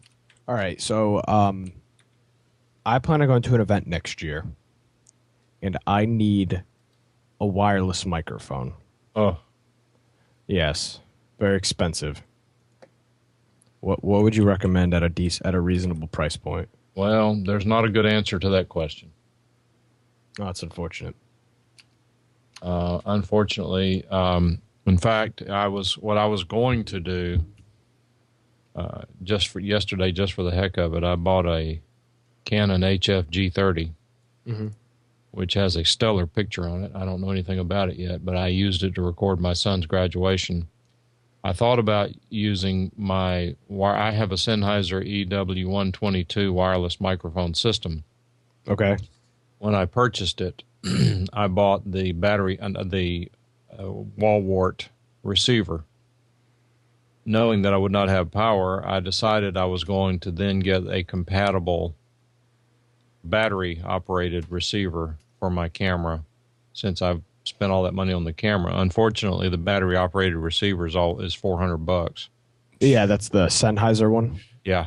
Yeah, that's the one I bookmarked. But I bought it, and when it came in, unfortunately, Sennheiser sent the wrong frequency band, so I didn't have it. Nice. And as it turned out, I didn't need it anyway. But so I don't have it yet, but I'll have the new one next week that has the proper. You're referring to the Sennheiser EK series? Well, yeah, their model numbers are confusing because the receiver, I get the numbers wrong, but the receiver I believe is like EK100. Yeah, that's what I have here. The body pack transmitter I believe is an SK100, or either the plug on XLR transmitter is SK. But what they do is SKT100. Something like that. But what they do is they put all of these pieces into package systems, and they call them EW, and then they'll give them a 3-digit number based on what the configuration is. The system that I bought, for example, if you have a battery receiver and battery transmitter, that's an EW something something. If you have the wall wart receiver and the battery body pack, then that's an EW122. But they're all the same components. All right, so there's no cheap solution.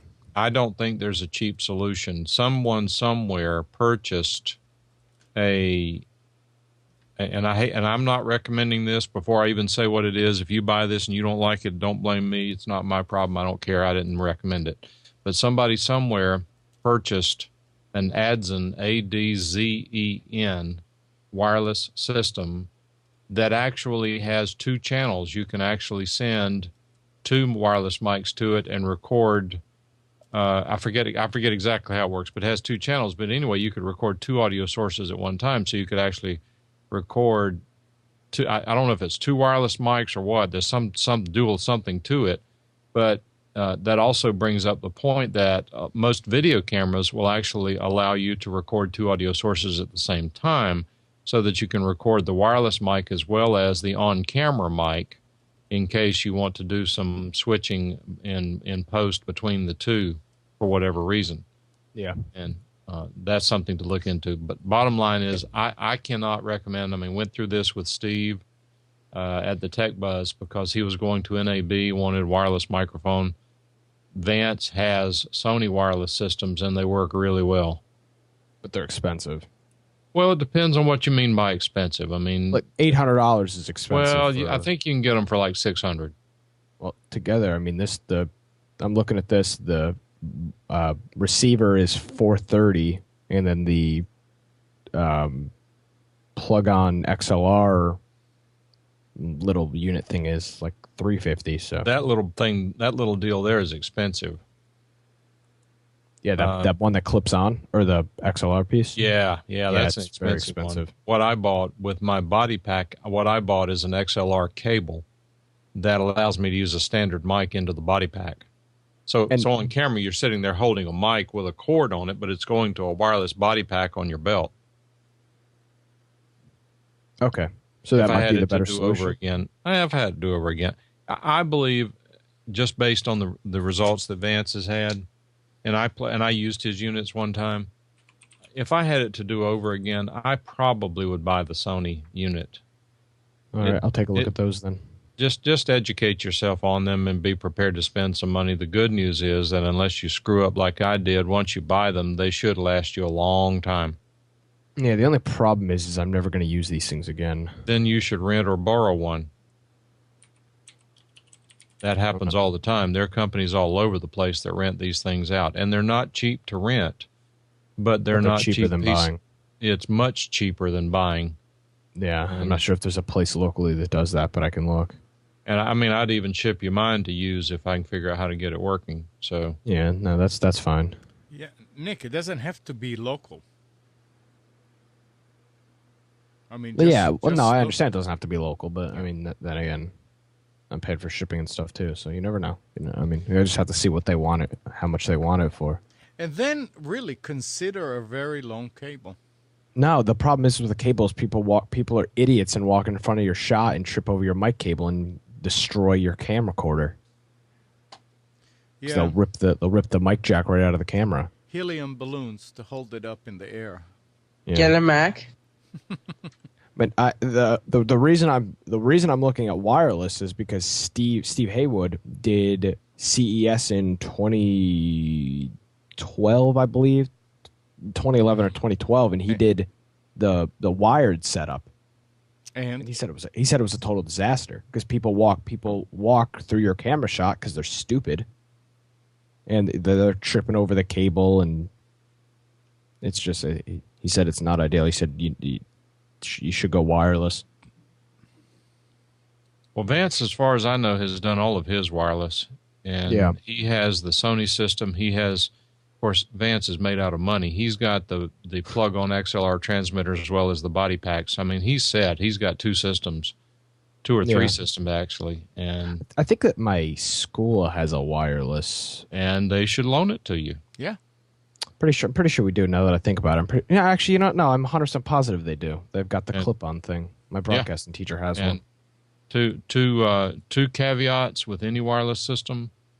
The first is make sure you have totally fresh batteries when you start. Mm-hmm. The second thing is to make sure that you have played with it significantly before you depend on it, because they can get real confusing in a hurry. Mm-hmm. Yeah, this event isn't until next March, so.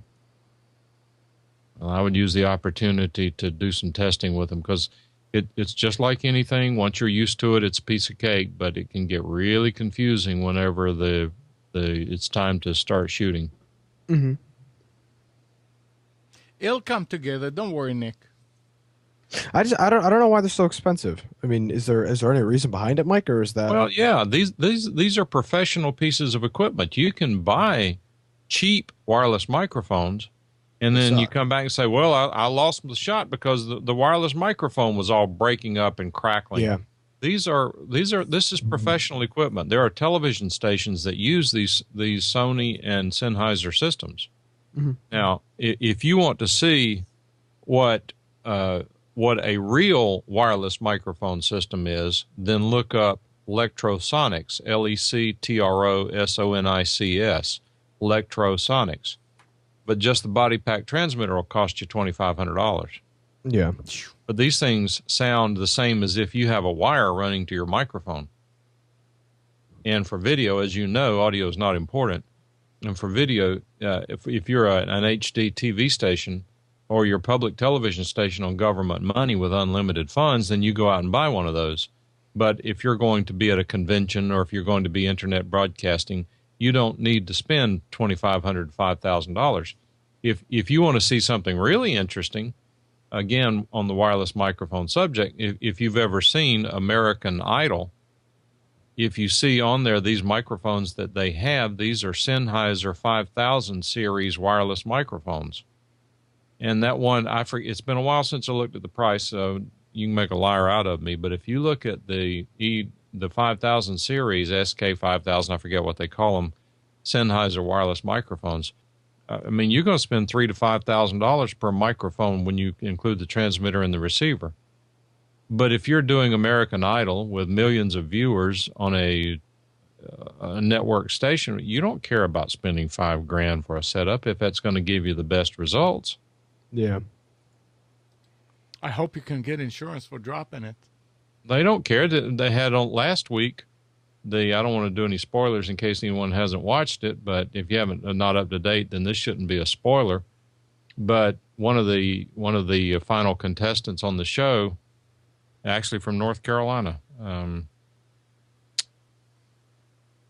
For heaven's sakes! Yeah, the guy Help from me Asheville. somebody. Caleb Johnson. And again, if you haven't seen it, this is not going to spoil it. But on his performance, he got really into one of the songs and decided to destroy a microphone stand. And so as part of the rock and roll deal he does, he actually smashes this microphone stand while he's on stage, and everybody ate it up. I mean, it was a $35 microphone stand. It wasn't a big deal. The camera, though, when it was panned back, if you watch carefully, you also see that at the very last moment, he threw the wireless microphone on the floor. And this was this $5,000 microphone. But whatever, they probably said, don't do that again. Ha, ha, ha, ha, ha. Oh, they probably told him he could deal. do it. They probably told him he could do it. I don't know. Who knows? The reality is that they got more than $5,000 worth of audience response out of the whole deal. So even if they didn't intend on it or didn't like it, they got the benefit of it. But there's a heck of a lot of difference in him throwing a $5,000 mic and you and me throwing one. Mm-hmm. Yeah, it's not his. Yeah, he didn't have to pay for it. So, well, that's unfortunate. Yeah, by the way, if anybody's watching American Idol, they're down to the final 2 now. Keep it away. The next show will be the finale. Have you ever reformatted a computer and then immediately realized you shouldn't have? Oh, yeah. Yep. Well, an accident at Emory University this week will make your mistake look like a brilliant, carefully considered decision. A Windows 7 deployment image was accidentally sent to all Windows machines, including laptops, desktops, and even servers. This image started with a repartition reformat set of tasks. As soon as the accident was discovered, the SCCM server was powered off. However, by that time, the server itself has been repartitioned and reformatted. So you say, what did we learn today? Always back up. Back up everything. Everything. Can you imagine sending a command to all the computers on campus and formatting all of them? Somebody lost their job. Only on the day that I was leaving. A what? Only on the day that I was leaving. You'll have somebody at your doorstep the next morning. Sorry, my finger slipped. Amazing. Yep. Don't get me started on IT, guys. I know that's only if you have IT guys that supposedly know what they're doing. But accidents happen.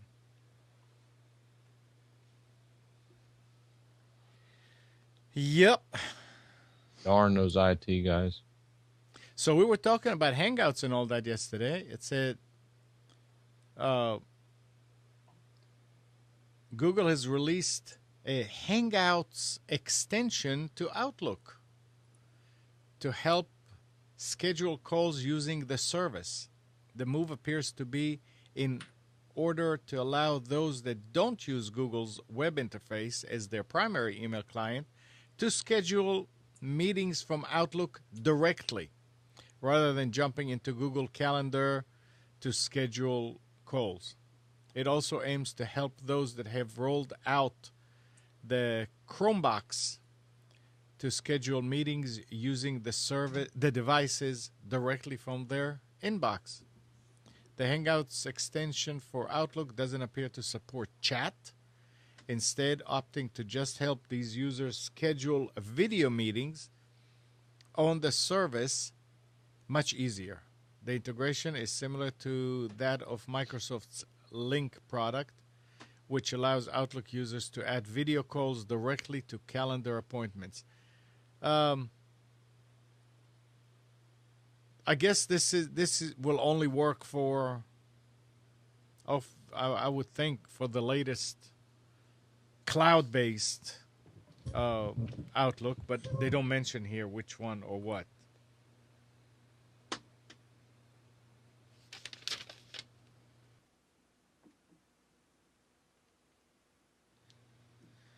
And if you're using IE and XP,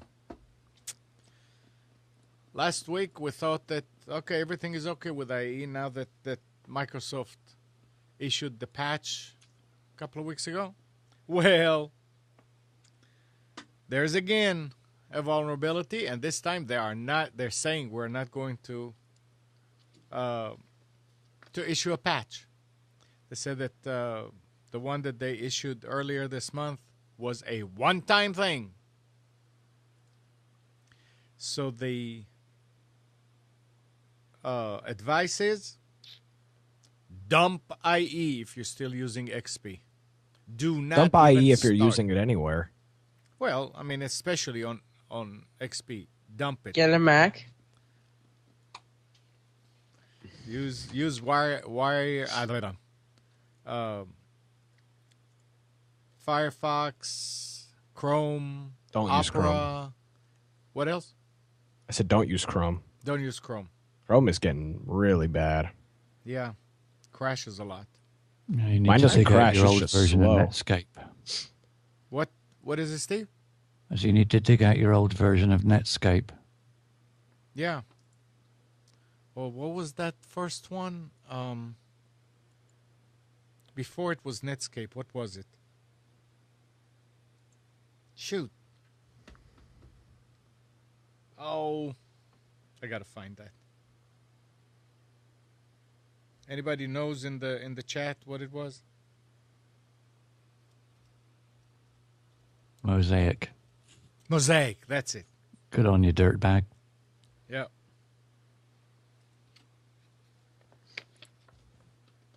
I wonder if we bring up Mosaic today, it's probably going to say, "What's going on?" Yeah, well, what the hell's happening? I was hibernating. What's going on?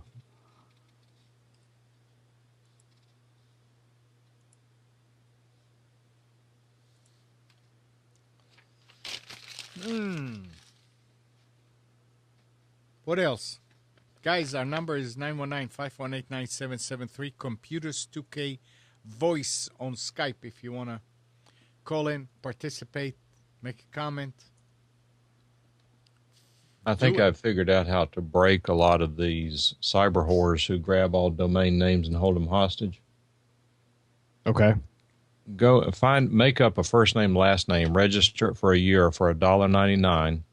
Do not renew it. If it is a first and last name, these whores will always grab it. I let 2 go intentionally, and both of them are now in China. How much did you let them go for?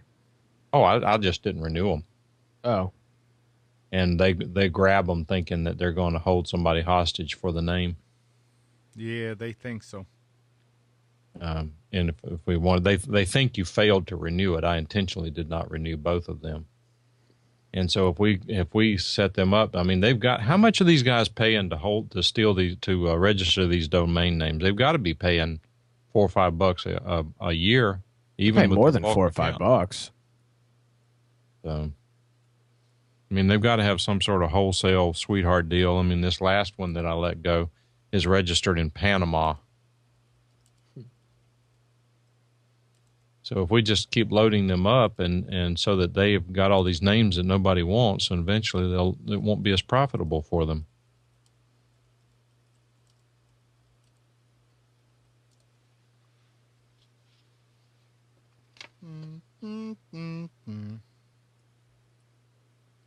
Going back to that LED VU meter, MarkerTech has it for $60, and you buy from a reputable company, $64.99 with free shipping.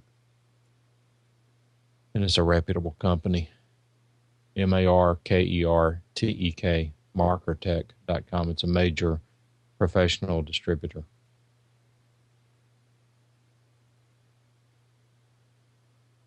Now, if you want a calibrated VU meter, don't mind putting it in a box, there's a company called ESE. They make up, for example, an ES215 audio level indicator that is, in fact, calibrated and would give you proper ballistics.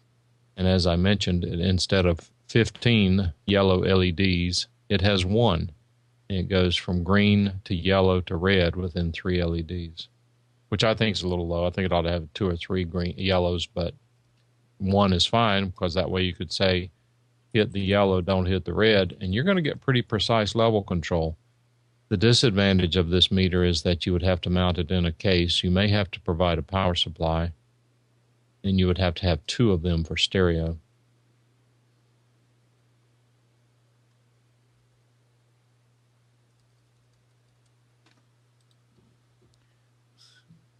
So, Nick, what's happening in the gaming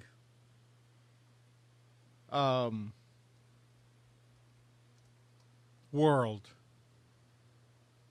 Are you referring to something specifically, or are you just asking me to No, talk? I'm just asking, Oh, you're doing a show every Thursday night about gaming. yes. The Xbox One is in June will be no. Yeah, June will no longer be bundled with the Kinect. So now the Xbox One will be the same price point as the PlayStation 4 at $399. Is that good or bad? It's good because it'll hopefully sell more Xboxes because Sony's killing them because the price point's $100 cheaper as it sits right now. But hopefully it'll sell some more Xboxes. That's about it. Somebody was telling me recently, I don't remember who or where, but they actually purchased an Xbox One as a Blu-ray DVD player because it works better than most DVD players. Does that sound right? I don't think they would have bought the Xbox One. They probably would have bought the PlayStation 3. I thought they said Xbox One. Xbox One is $500. I doubt it. If you would have said PlayStation 3, I would have believed you because the PlayStation 3 is an amazing Blu-ray player. Maybe that's what it was. Can you use the HDMI out and HDMI in on your capture card to record video off of it, or does it have HDCP? The PlayStation does. Xbox does not. Xbox has never had HD. Actually, no. The Xbox 360 does not. I'm not sure how the Xbox One works with videos. I know you can record gameplay without HDCP, but I'm not sure if you open the video app, what happens. I don't have any Blu-ray movies, so that I can't test that, unfortunately. Yeah, I mean, I would like to be able to. Maybe maybe I'm overlooking something, but I have a standard Time Warner DVR in our living room, but that's the only room where I have the DVR. I'd like to be able to record in other rooms, and we don't have the cable box, but our cable here, you can get the local channels in HD. For example, channel 5 is channel 5.1 on the cable, and I'd like to be able to record that, and I don't know what technology I should use to do that. I mean, I could always get an HTPC. But there's got to be a better way. You're going to end up spending a lot. Everything else I do costs a fortune. I don't know why that would be any different. And how important is it for you to record the local channels in HD? Moderate. Yeah, because I mean, you're gonna have to you basically have to build a PC to do it. Got to be some other device out there somewhere that allows you to record. Maybe I'll get an Atomos unit like Amnon has. Yeah, record in like 35 megabits a second or something. But how the TV would have to have an HDMI output because it's coming in over the antenna. Mike, Mike, I know how to do it. Point your new camera at the TV and record it. Oh, thank you. That. You got a good camera. You got a good camera. Even better, just point a webcam at it.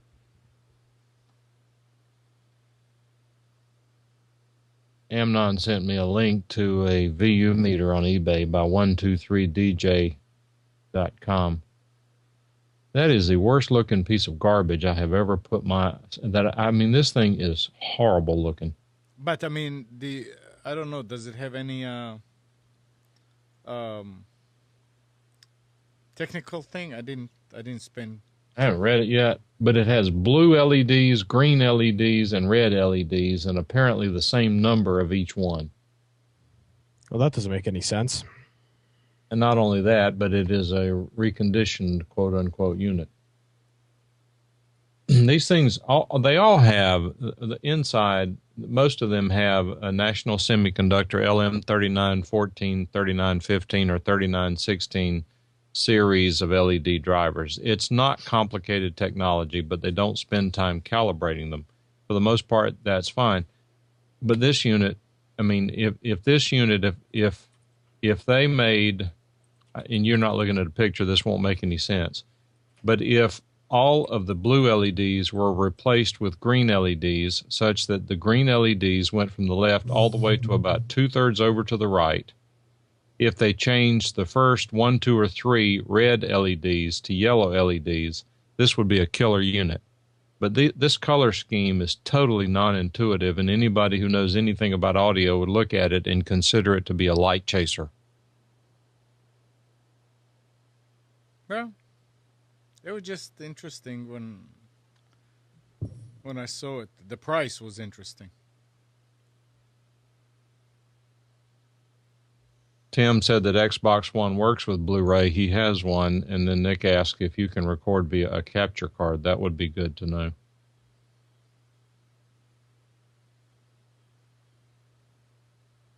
I guess I need to get a capture card.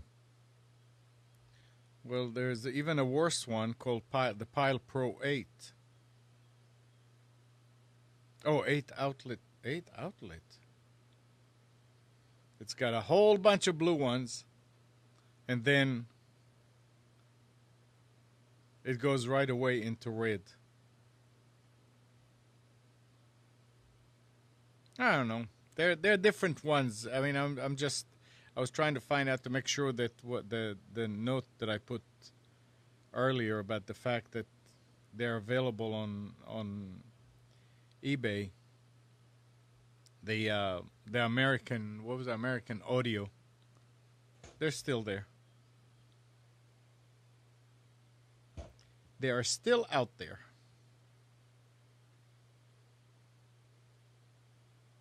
Yeah, but those with the blue lights, I wonder why. The one with the blue lights are actually Technical Pro. That's the name of them.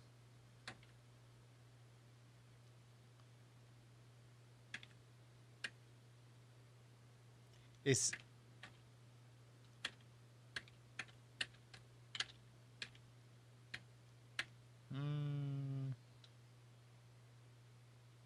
look also on Amazon if anybody's thinking about getting one. What are you talking about? The dB meter. Oh. Yeah, if you look around, you can save $1. What was that? Was That that? was me. It's not here.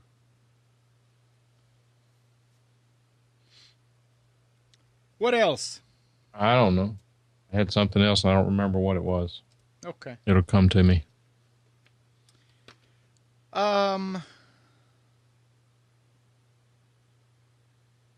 This is something that, I mean, I don't know how much we have to worry about it, but it says an article on the Register talks about a demo that was given in London last month by NCC Group, where they turned a modern TV into an audio bug. The devices contain microphones and cameras that can be utilized by application. What? Why would a TV? Oh, yeah, that's right. Like Skype and similar apps being good example. The TV has a fairly large amount of storage, so would be able to hold more than 30 seconds of audio. I love that. TV has fairly large amount of storage, so would be able to hold more than 30 seconds of audio. We only captured short snippets for demonstration purpose. A more sophisticated attack could store more audio locally and only upload it at certain times, or could even stream it directly to a server, bypassing the need to use any of the device's storage. Giving the Snowden revelation and what we've seen previously about older technology being deprecated, how can we protect ourselves with the modern devices other than not connecting them to the internet? That's a good question. I mean, we never had to worry about it because before nothing was connected to the internet. But you don't even have to go to a smart TV for that. if you're working with a laptop or you're working even with a desktop and you have a camera on it, don't think that when you turn off the application that uses the camera that it cannot be used. Don't think that the only time it's being used is when that light is on, because it's independent of the camera. They can turn the camera on and not turn the light on. As a rule, the camera that I have on the desktop has a sleeve on top of it. Whenever I don't use it, I cover it up. On others, you can make your own door to the camera just with a piece of tape, electrical tape, or any kind of masking tape, not Scotch tape that you can see through, and just fold it over so it's not sticky all over, and just leave about an inch of it that's sticky, and stick it right next to the camera that it covers it, and then you can open it and press it, and the tape will stay in the open position. It's just a matter of protecting your privacy. And do I always remember to do it? No. But with the TVs there in the room, that's we never associate. It's hard. It's kind of hard to associate a TV with bugging device. We have to hear about it again and again, that things like this happen. And then say, okay, well, I'm going to have to watch out the TV. TVs don't have cameras though. Apparently, some of the smart ones that you can use Skype on do. You have to buy those separately though. I've never seen a smart TV that comes with a camera. Okay, I don't know. I'm reading the article, and the article says There's a lot of the smart ones will be coming with cameras soon because they'll have Skype capability built in. Well, I know a lot of them have Skype already built in, but you have to buy, like Logitech sells a Skype smart TV camera. But I mean, I was at a big box store yesterday, and I walked through the TV. There was not a single TV there that had a camera built in. Well, I'm not sure how big of an issue this is. Well, you might be interested in hearing that I know a lady who used to work in the White House. She worked in government at the highest levels for quite some time. She had her laptop computer open in front of me, and I noticed that she had a piece of gaffer's tape covering the camera. Yeah. There you go. So she must think there's an Yeah. It's just it's sort of like common sense. I don't know. do it as a matter of course. I've got the netbook and the laptop. Both have got a piece of tape across the camera. I feel like I'm the only one that doesn't have that. Well, it's probably because you're a good-looking young man, whereas we're old fogies that would frighten people away if the camera accidentally came on. Speak for yourself. Sorry, I'm an old fogey, which... Are you?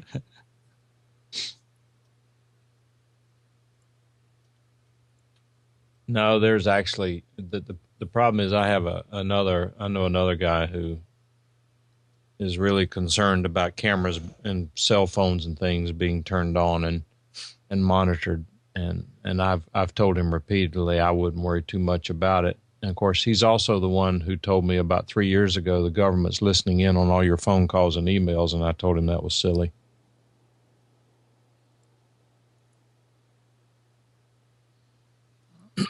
This guy was actually in law enforcement for a number of years and has been through gang training up in the Chicago area. So I don't discount everything he says, although he's not a technical guy. You have to qualify some of it. Where there's smoke, there's fire. It may not be as common. It may not be easy to do. But if the capability is there, it's something to worry about. I have another solution to your problem. What Why problem? not just keep Oh. your webcam software open all the time? What would keeping it open accomplish? Webcams in USB video devices only allow one application to take control of it at a time. I mean that's a Windows thing. So, I mean, just good. thinking, Yeah, that's a thought. just thinking Gene. logically about it. Gene is complaining about Vaughn doing mid-roll ads. When did Vaughn start doing mid-roll? I don't see any mid rolls.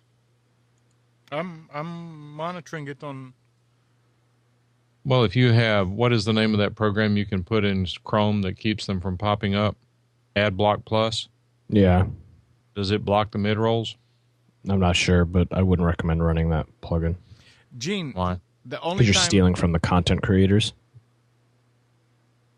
Well, I don't Gene, know about the that. only time that you'll Yeah. see an ad, and it may look like it may be a mid-roll, is if your connection broke, dropped, and came up again, even for a short time. And as far as Vaughn is concerned, it's a new browser, and it'll show you a mid-roll. I mean, since we started, I'm looking at the page, and I haven't seen any ads. I don't think they do that.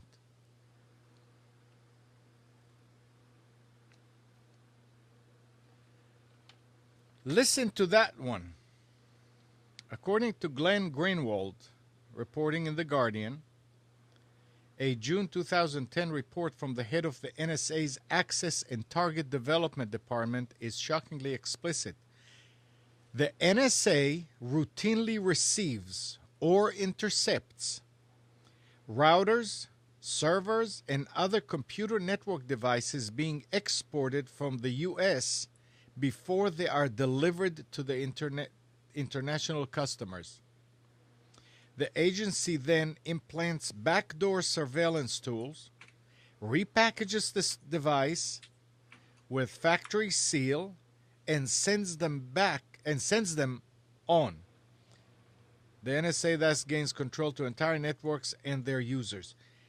Something like this comes out. What does that do to Cisco? What does that do to any of the U.S. manufactured hardware, networking hardware? If I'm somewhere else in the world and I want to buy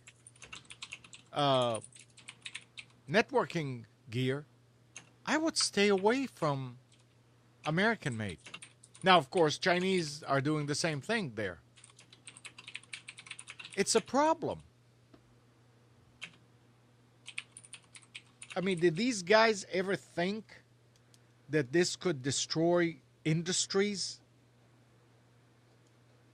I don't think this was thought through at any time.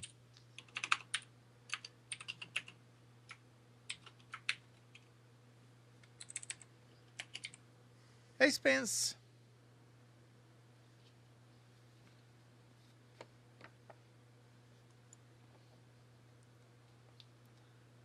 So we have specials today? Yeah, right. Sure we do. Oh, let me give a warning to all the Computers 2K Now listeners. If you are in the market for a new monitor, Oh, yeah, good point. Yeah. and you need to mount it, it is not standard. Monitors do not come standard with VESA mounts. So make sure you research that before you buy How do it. you know? Oh, I've only spent $60 on a monitor I don't have anymore.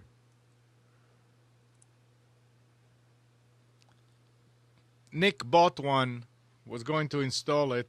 Said, how do I mount it?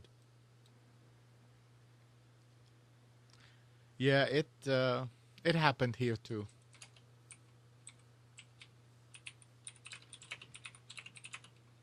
It is not fun when you're trying to do that.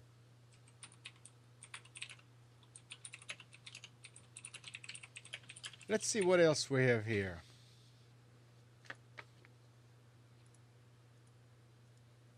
Okay, here, internet.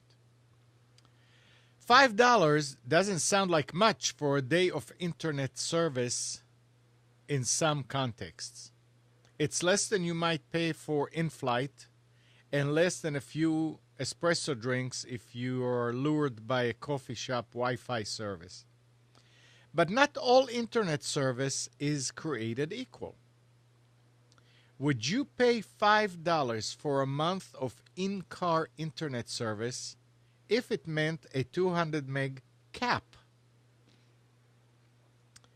which is only enough to stream more than 6.5 hours of music?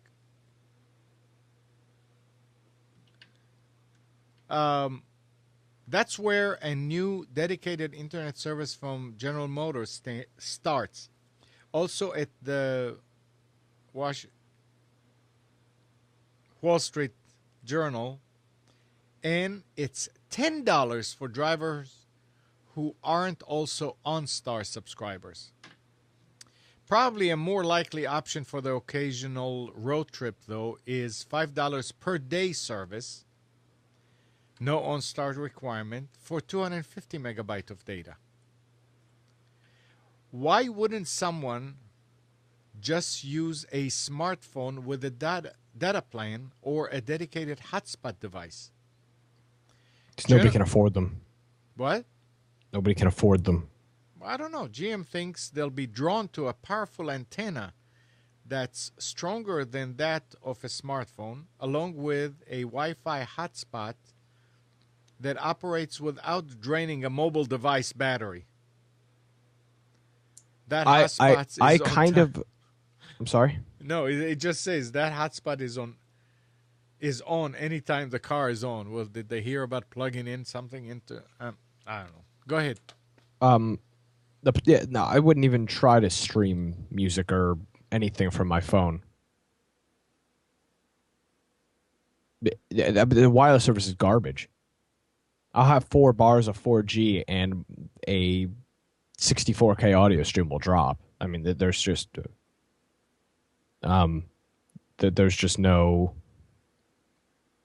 there's no rhyme or reason for it. I mean, I live in I guess a major, not a major city, but not out in the middle of nowhere, and I don't even have strong 4G everywhere, so I wouldn't even attempt to try to stream stuff. It's not even worth it. You can sit there and the thing will just skip and skip and skip all the time. So I don't know. I mean, would they $10 a day on a trip for internet that's capped at 250 meg, worth it? I'm sorry, $5 a day. They don't say how much if you go over what it'll cost, but Amna, we can't hear you. Really? Yes, you're like getting extremely far away from the microphone. It's very No, hard not. to hear. I mean, it's No, you were. no. It sounded like you were I just whispering. upped it above the 0 Yeah, dB. there you go. They don't say how much it'll cost over the 250 megabytes of data. But I mean, if you can only, I mean, why would you have internet in the car on a Why? trip? Why would you want it, or why Email. would you have it? No, why would you have it? For email, No, nobody's looking at email while they're in the car. It's for music. watching, for watching video maybe, for listening to music. What's 250 megabytes? Nothing. What? 250 megabyte cap. Yeah, do you not know? Have you ever watched a YouTube video before, Amnon? Yeah. You would. YouTube videos are extremely bandwidth intensive. That's what I'm 250 saying. megabytes. That's what I'm saying. What good is 250 Oh megabytes? no, you're right. It's useless. It's useless. Yeah. If you did it just for email, okay. Oh yeah, yeah. But fine. if you are trying to do any type of multimedia, be it even music, forget about video, music. No, you're right. It's I don't understand why they do this. Because they think I mean, I don't know. I guess they just think people don't know. People don't know what 250 megabytes is. I'll tell you what I would do if I was GM. I would say you have 5 terabyte limit. I wouldn't even say that you have a limit. And say, here, this is an experiment. And after a month or 2 or 3, see how much was actually used. They may be surprised that people really are not using that much. And maybe a few of them are using a whole bunch. Then they can say, okay, the average user used 500 megabytes. So let's give 500 megabytes. If you need more, then you're going to have to pay more. But to start with 250, I mean, it's really nothing. No, because most people will watch a Netflix movie or give their set up an iPad for their kids to watch a movie on Netflix. They have no clue what a megabyte is. Right. I mean, I don't even know. I don't know what the size of an average Netflix movie is. But I mean, imagine if you're doing like a I don't know, a 12, 14, 15 hour trip. I don't know how many, movies you'll put on for a kid or whatever, but God, you'll tear through that. In no time. But maybe that's the whole idea, is that they're going to make a bunch of money from it.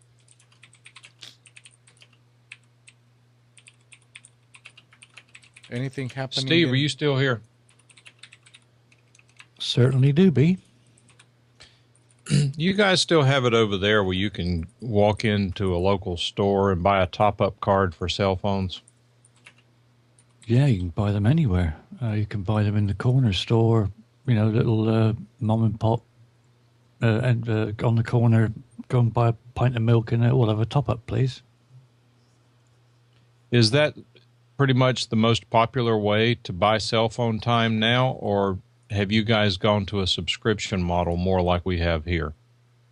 There's still an awful lot of people that use, a contract so much a month, and then they'll get free this and free that, and so many texts and so much data, blah blah. But I personally use a pay-as-you-go, and then it just sits on the phone for months and months until it eventually runs out. If I make phone calls, because we don't pay for texts coming in here, we only pay for texts going out. That's you the don't right pay way to for do it. incoming. You don't pay for incoming phone calls, do you? No. No, Yeah, it's I something never if actually you make understood a that about call text out. messages.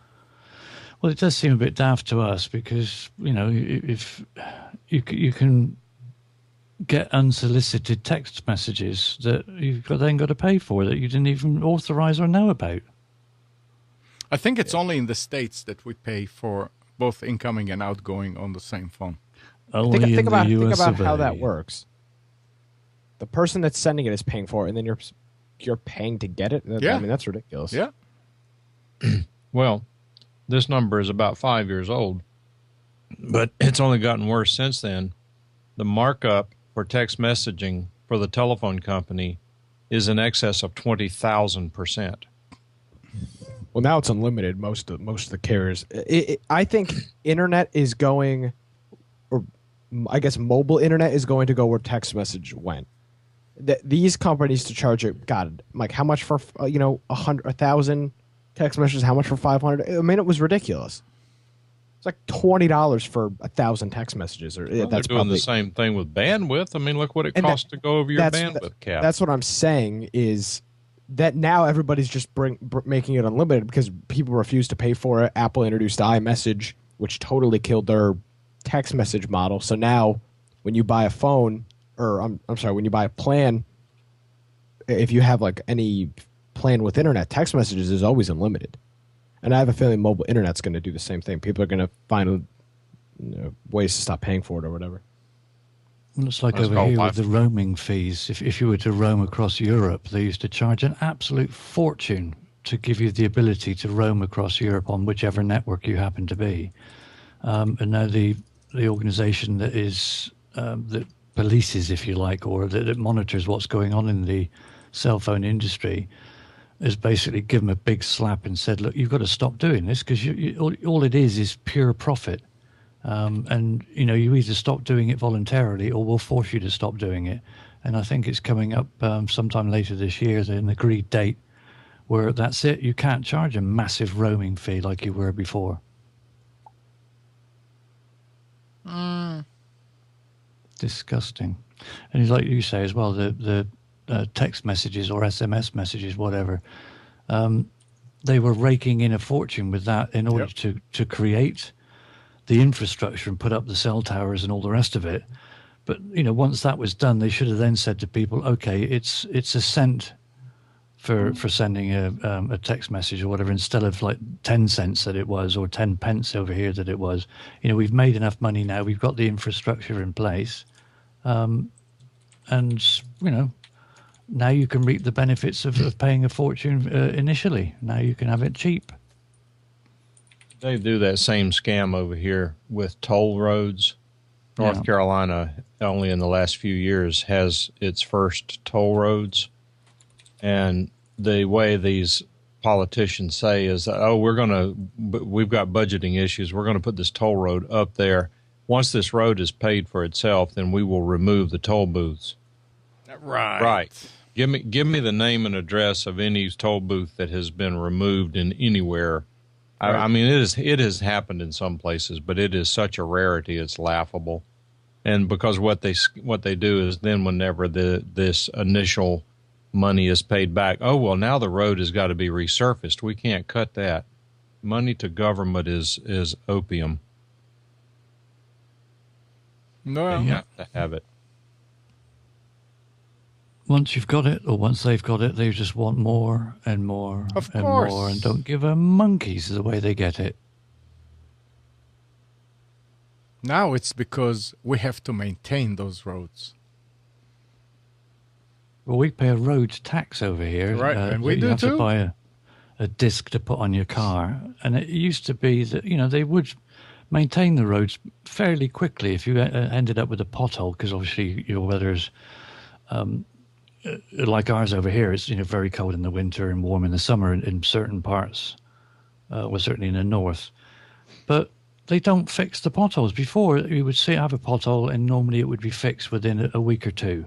Now it's a couple of months, and you report it, and then you report it again and again, and they still don't come. 3 or 4 months before it's eventually fixed. Well, it depends on what time of the year the pothole is. Are you talking about in the winter? Well, winter or summer. I mean, we've still got whopping great potholes here now, this time of year, that appeared in winter, that I reported, blooming goodness knows how long ago. Yeah, the problem, they can't fill them in the winter, unfortunately. It's got something to do with the ground temperature, because I have a family friend that works for I don't know, does DOT, they do maintenance of road or no? Yeah. Yeah, I guess so. He works for the DOT. And he says because of the ground temperature, they can't use the same filling that they use during the summer. So they put the gravel in there, but every time it snows, the gravel just ends up getting pulled out by the snowplows, and it's a disaster.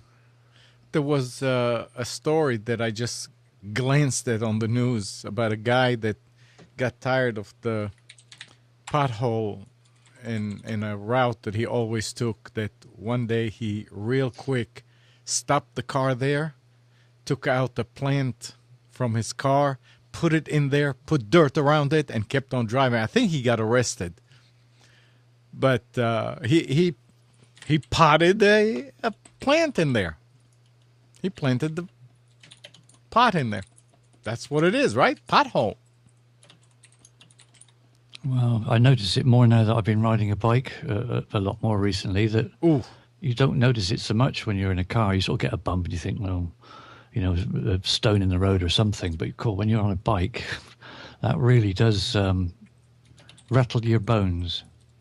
Yeah, and it damages front ends over and over. Yeah. Yep. All right, so I have got this moron that watches my show every week who tells me that my opinion is wrong and then tells me that so he's from Pakistan. So he tells and he's a liberal, Mike. Every week he tells me my opinion is wrong, and when I tell him I'll make it family friendly for the show. I tell him I don't really care what he thinks because it's my show and I'll do whatever I want.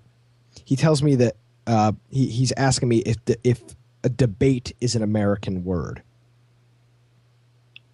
So what do you think I am, Merriam-Webster? I don't get it. This guy every week tells me my opinion is wrong and tells me that it's fact. Block him. No, I don't want to block him. Nah, You know but what- don't you know what to do? don't react. I don't react.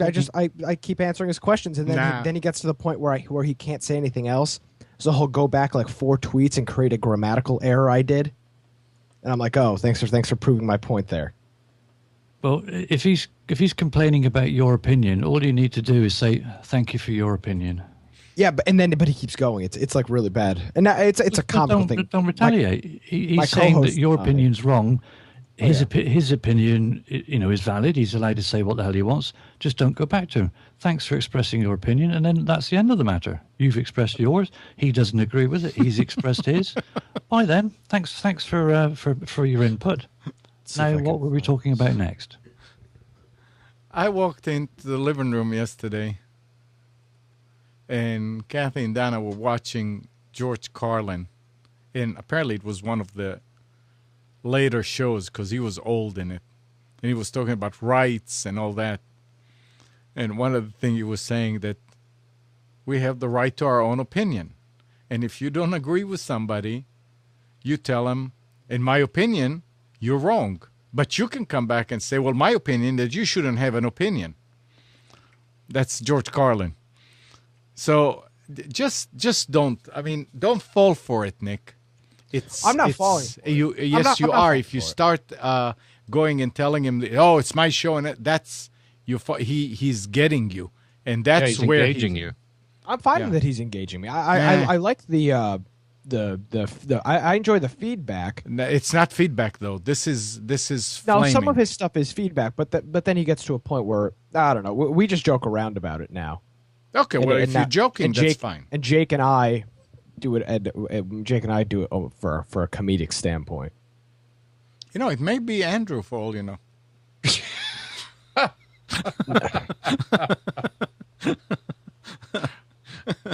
Well, there you are.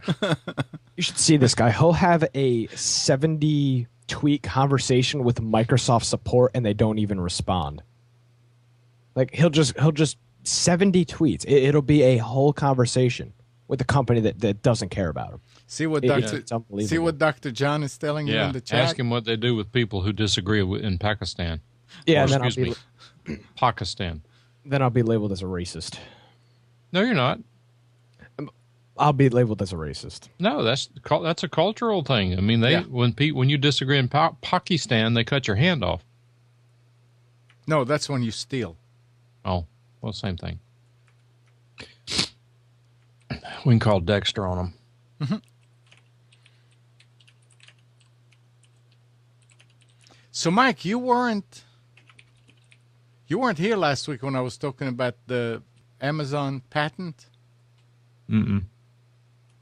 I don't have the story here, but something about that the Amazon got a patent for photographing merchandise on white background. No, they didn't. Huh? No, they didn't. Well, that's what the story said. I don't have it. I already threw it away. But that was the story that they gave the patent number in there.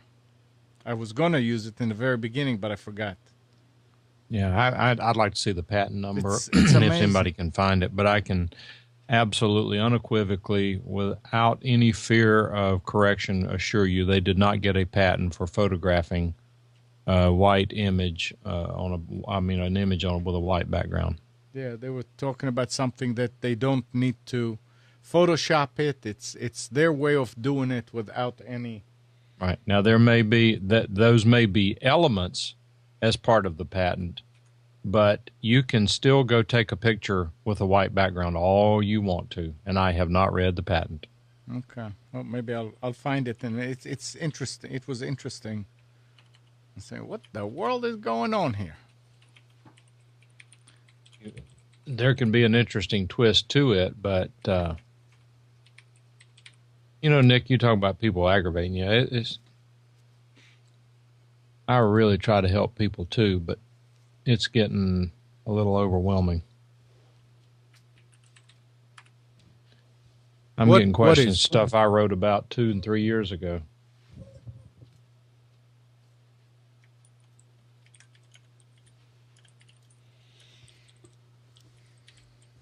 Are you? Oh, you're not talking. No.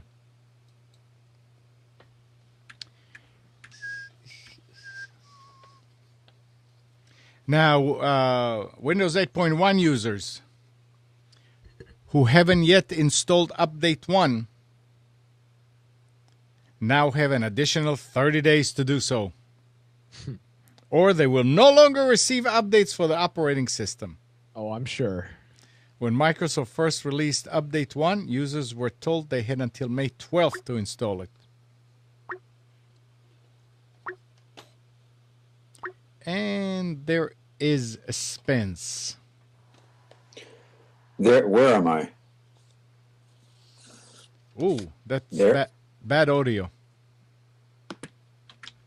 Hang on, let me kill the audio on the Ouch. chat. Bad? How's that? Are you on the phone? No, I'm on my Bluetooth headset. No, you're on your laptop, Mike. Oh, that's why. Okay, let me fix it. I'm hearing it on my Bluetooth headset. I don't know, but it sounds... No, he's on his laptop. You can hear it when he clicks. I'll fix it. Yeah.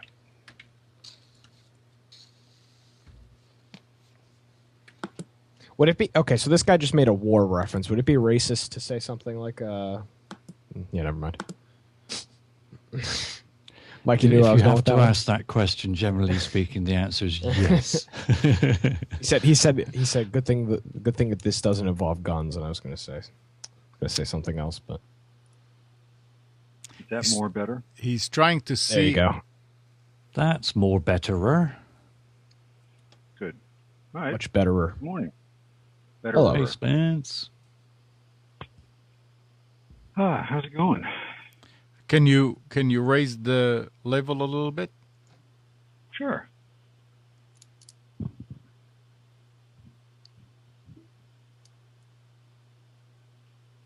Let's see. How's that? How's that? Is that better? I don't hear any difference. It sounds a little bit better. It's fine. You're Now it's hearable. automatic. Is that better? Is that better now? I don't have. Oh, here we go. I can't really adjust it. Doesn't give me many options here for some reason. Anyway, Output volume. How's that? it's fine. Don't worry about it. Oh, you can hear me. All right, good. Good, So good, what's good. going on? Oh, this is my first day off in 14 days. So what are you It's doing been on your day off? Absolutely, I'm sitting here. I haven't. Well, I'm just gonna. Pam is working today, but I'm off. But the season has started, and things are absolutely insane. But in a good way. It's just everybody's running in every direction, and I had to go for additional training because I'm on the team they call the highway team, which means that we'll have tours that will go out for 2 or 3 days, and you stay with the same people. So we had to go on a separate trip to learn the routes and to go over all the places you're allowed to stop, and get to the lodges that are involved. So we went out for 4 days. We drove from Fairbanks down to Anchorage and stayed at the hotel that the guests stay in Anchorage. Got a tour of the of the yard down there where you get the coach serviced. And then we drove, let me tell you, highways in Alaska, there are roads that are designated as interstates, but they're not only in big cities, and I use that term loosely, big cities like Anchorage and Fairbanks, do you have anything that closely resembles an interstate. Other than that, it's just 2-lane roads with, in most cases, no shoulder. And if it's in a high altitude or cold area, it's just the roads, they talk about frost heaves from temperature changes. The roads can be quite treacherous. But there are only maybe 6 or 7 main roads that go through Alaska that connect areas together. The Richardson Highway, the Glen Highway, the Parks Highway. And one of them is 130 miles of gravel. But are you enjoying yourself? Oh, absolutely, absolutely. It's hard. Tomorrow I start locally. They need us to work both the local routes and help out with airport shuttles and local tours. But I'll be on the team that goes out on these longer trips also. And I don't think it'll be maybe twice a month, 3 times a month. I'll do that. But the places that I've seen so far and the situations, it's just, you can't believe what you're seeing. I drove by the other day. We were on the Glen Highway. We were driving from Anchorage to a place called Copper Center, which is right on the Copper River, which is a famous fishing river. It's in the summertime when the salmon are running. It goes nuts because there are so many people that come to fish. Mm-hmm. But there's a lodge there that looks over the Wrangell St. Elias Mountains, or the Wrangell St. Elias National Park. And you can look at peaks that are 14, 16, 17,000 feet high. You're looking off in the distance. You look out, you're just sitting out in front of the lodge and you're looking at this landscape that you can't believe exists. It's absolutely amazing. But the point of it is that driving a 45-foot motor coach on a road with no shoulder, and in some cases gravel roads, is just, it's amazing. You think about the trust that they put in us to carry 45 passengers 130 miles where there's no cell service. The only thing you have is a satellite phone, and they have to teach you how to change a tire, because if you get a flat tire, you just have to change it. It's just, there's no service. There's nobody that can come out and rescue you. It's like 5 or 6 hours before somebody can get to you. And the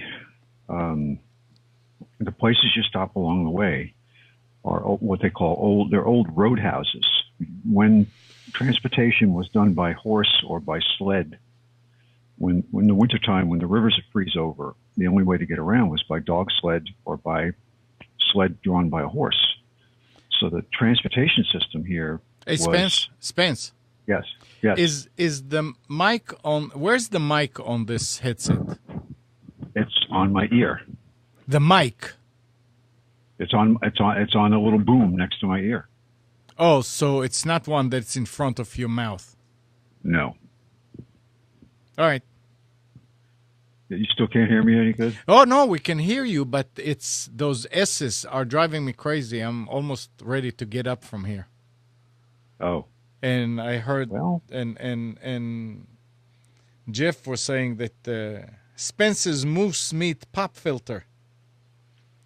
Oh. I don't know why it's like that. It's picking up the S's, and it's like fingers on chalkboard almost.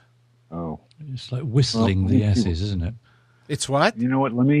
It's whistling the S's. Yeah. Tell you, since I'm just doing this on, let me join with my iPhone on Skype instead and talk on that. That might sound a whole lot better. Let me do that now. I'll just log in with I'll log off of Skype on my Mac and do that. We'll give that a shot. Oh, all right, I'll call back in a minute. Bye. Yep. All right. I agree. It's surprising how something like that grinds, isn't it? By the way, what, Mike? You did not send me Dan's contact information yet. Yes, I'm looking at it. Oh, I didn't get it. Where'd you send it? on the same one. I mean, it's right above where I sent you the link to the LED meter. I'll send it again. Let's see. I actually, it's twice there. In private chat? Yeah. Yeah. Not here. Okay.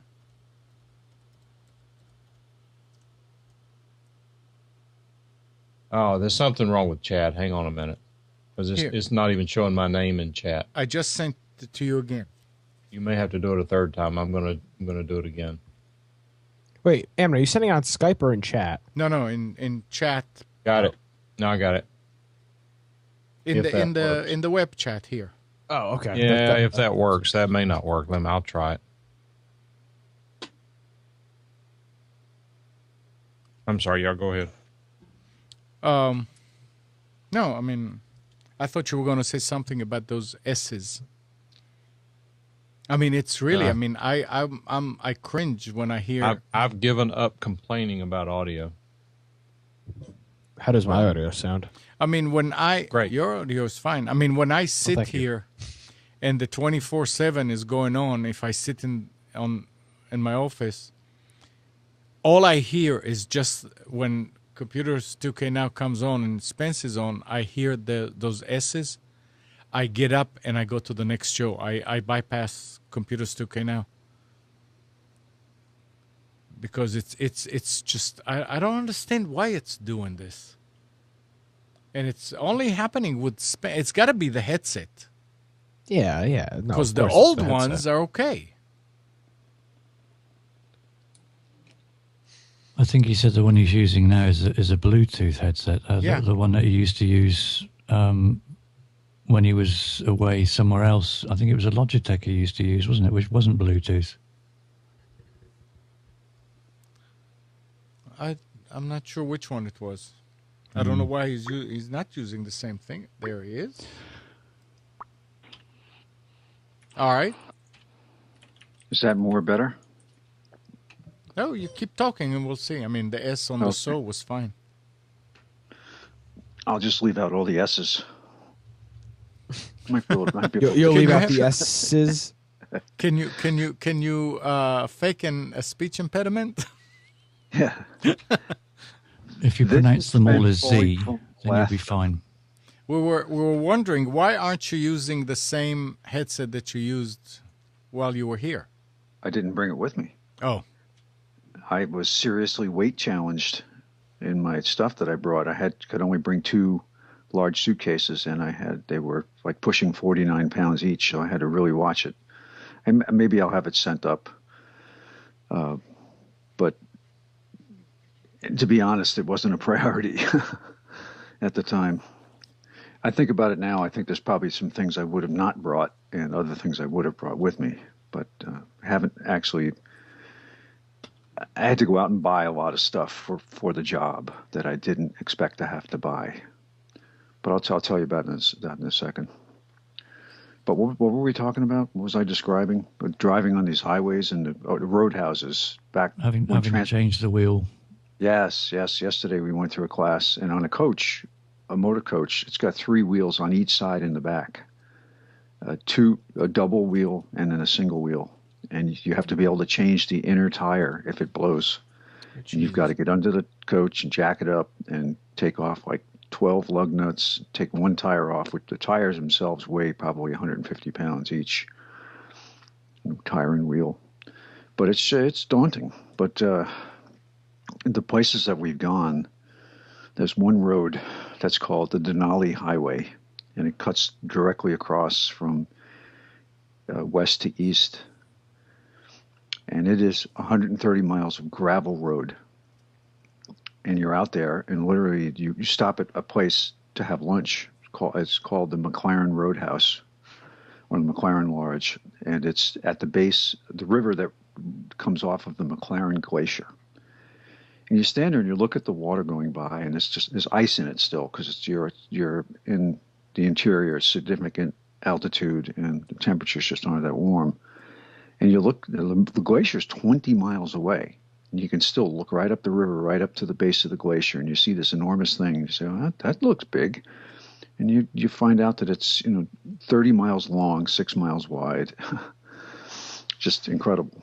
But the point is that they had these roadhouses, which were the places that people would stay if they were going from Valdez in the south, which is famous for the oil spill. But Valdez is what they call an ice-free port. It's significant because it doesn't get clogged up with ice in the wintertime, so it's accessible all year round. But from Valdez to Fairbanks, it's probably 350 miles. And it was all done by sled in the wintertime. So people would go from roadhouse to roadhouse on like a chain, and they'd stay the night in a little roadhouse. And when I say it was like a 10 by 15 cabin that people stayed in, a bunch of people. And they would make their way up to Fairbanks. It's the only way to get there in the wintertime. And the roadhouses, some of them fell by just were closed and over time when roads were built. And some morphed into larger operations that are still happening today, which is just so fascinating. You can stand in this lodge and you look outside and they have the original little roadhouse from back in 1915. But absolutely fascinating. Just learning a lot about geology and these big plains that you drive across are tundra that were the remains of glaciers back 10,000 years ago when they retreated, and it just left a landscape that looks like another planet. It's just fascinating. But yeah, it's going well. We'll start doing these road trips probably next week or so. The newbies, the ones who are being trained, the ones who have come back from last year are already out doing it. So we just have a little bit more familiarization, and they'll throw us to the wolves, carrying people. So how you already have a routine and with Pam and her work and... Well, she has a routine. I don't. Okay. My schedule is going to vary. She has a schedule. Okay. Yeah, she works 6 to 2, 5 days a week, and she'll have a fixed 2 days off. I'm going to have 1 day off, and it's going to vary. And I can request to get the same day off, and I hope I will. But up until now, that's been impossible, just because the training is so sporadic as far as that's how all the right. schedule works. Yeah, But you're still enjoying yourself. yeah, and it'll be better once we have we're taking guests, because that's where you really want to have fun with the people. We've been learning tour information. We've been learning safety information, but we're doing it all with other coworkers. So when we finally get out there with guests, the season only started Monday. This past Monday, where the first guests were coming in. So, but now it's like in full swing. Gosh, it's just everywhere you look, there are people walking around. So it's interesting. And how are you being challenged by the internet and the communication in general? It's still an issue. I saw Fox News for the first time in a month and a half when I was in the hotel. Because we stayed overnight. We don't have it here. We don't have cable. Oh, we have just broadcast TV in the house here, and we have internet, and that's been doing better. I mean, the people that live upstairs have had the internet, and he bumped it up. So now we're going to use it until he tells us that we've reached the cap. The limit, yeah. Yeah, and we'll figure out if we need to go higher. But it seems to be okay. I've been watching, using it for Netflix and things like that. We're avoiding, if I can, overusing it. For example, if I want to watch Game of Thrones, I'll just run over to one of the local hotels that are owned by the company, and I'll just sit in the lobby and watch it there. So I don't, put a severe drain on the bandwidth. Mm-hmm.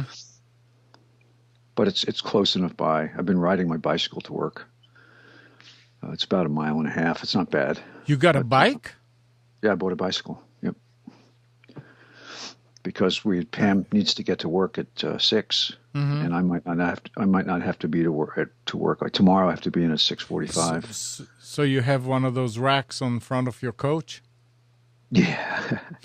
Actually, in some cases, depending on the trip you're on, you might be able to throw a bicycle underneath into the baggage area. But the shorter coaches, it's not big enough because it's going to be filled with people's luggage. When you take people on a wilderness tour, there is no separate truck to deliver their baggage.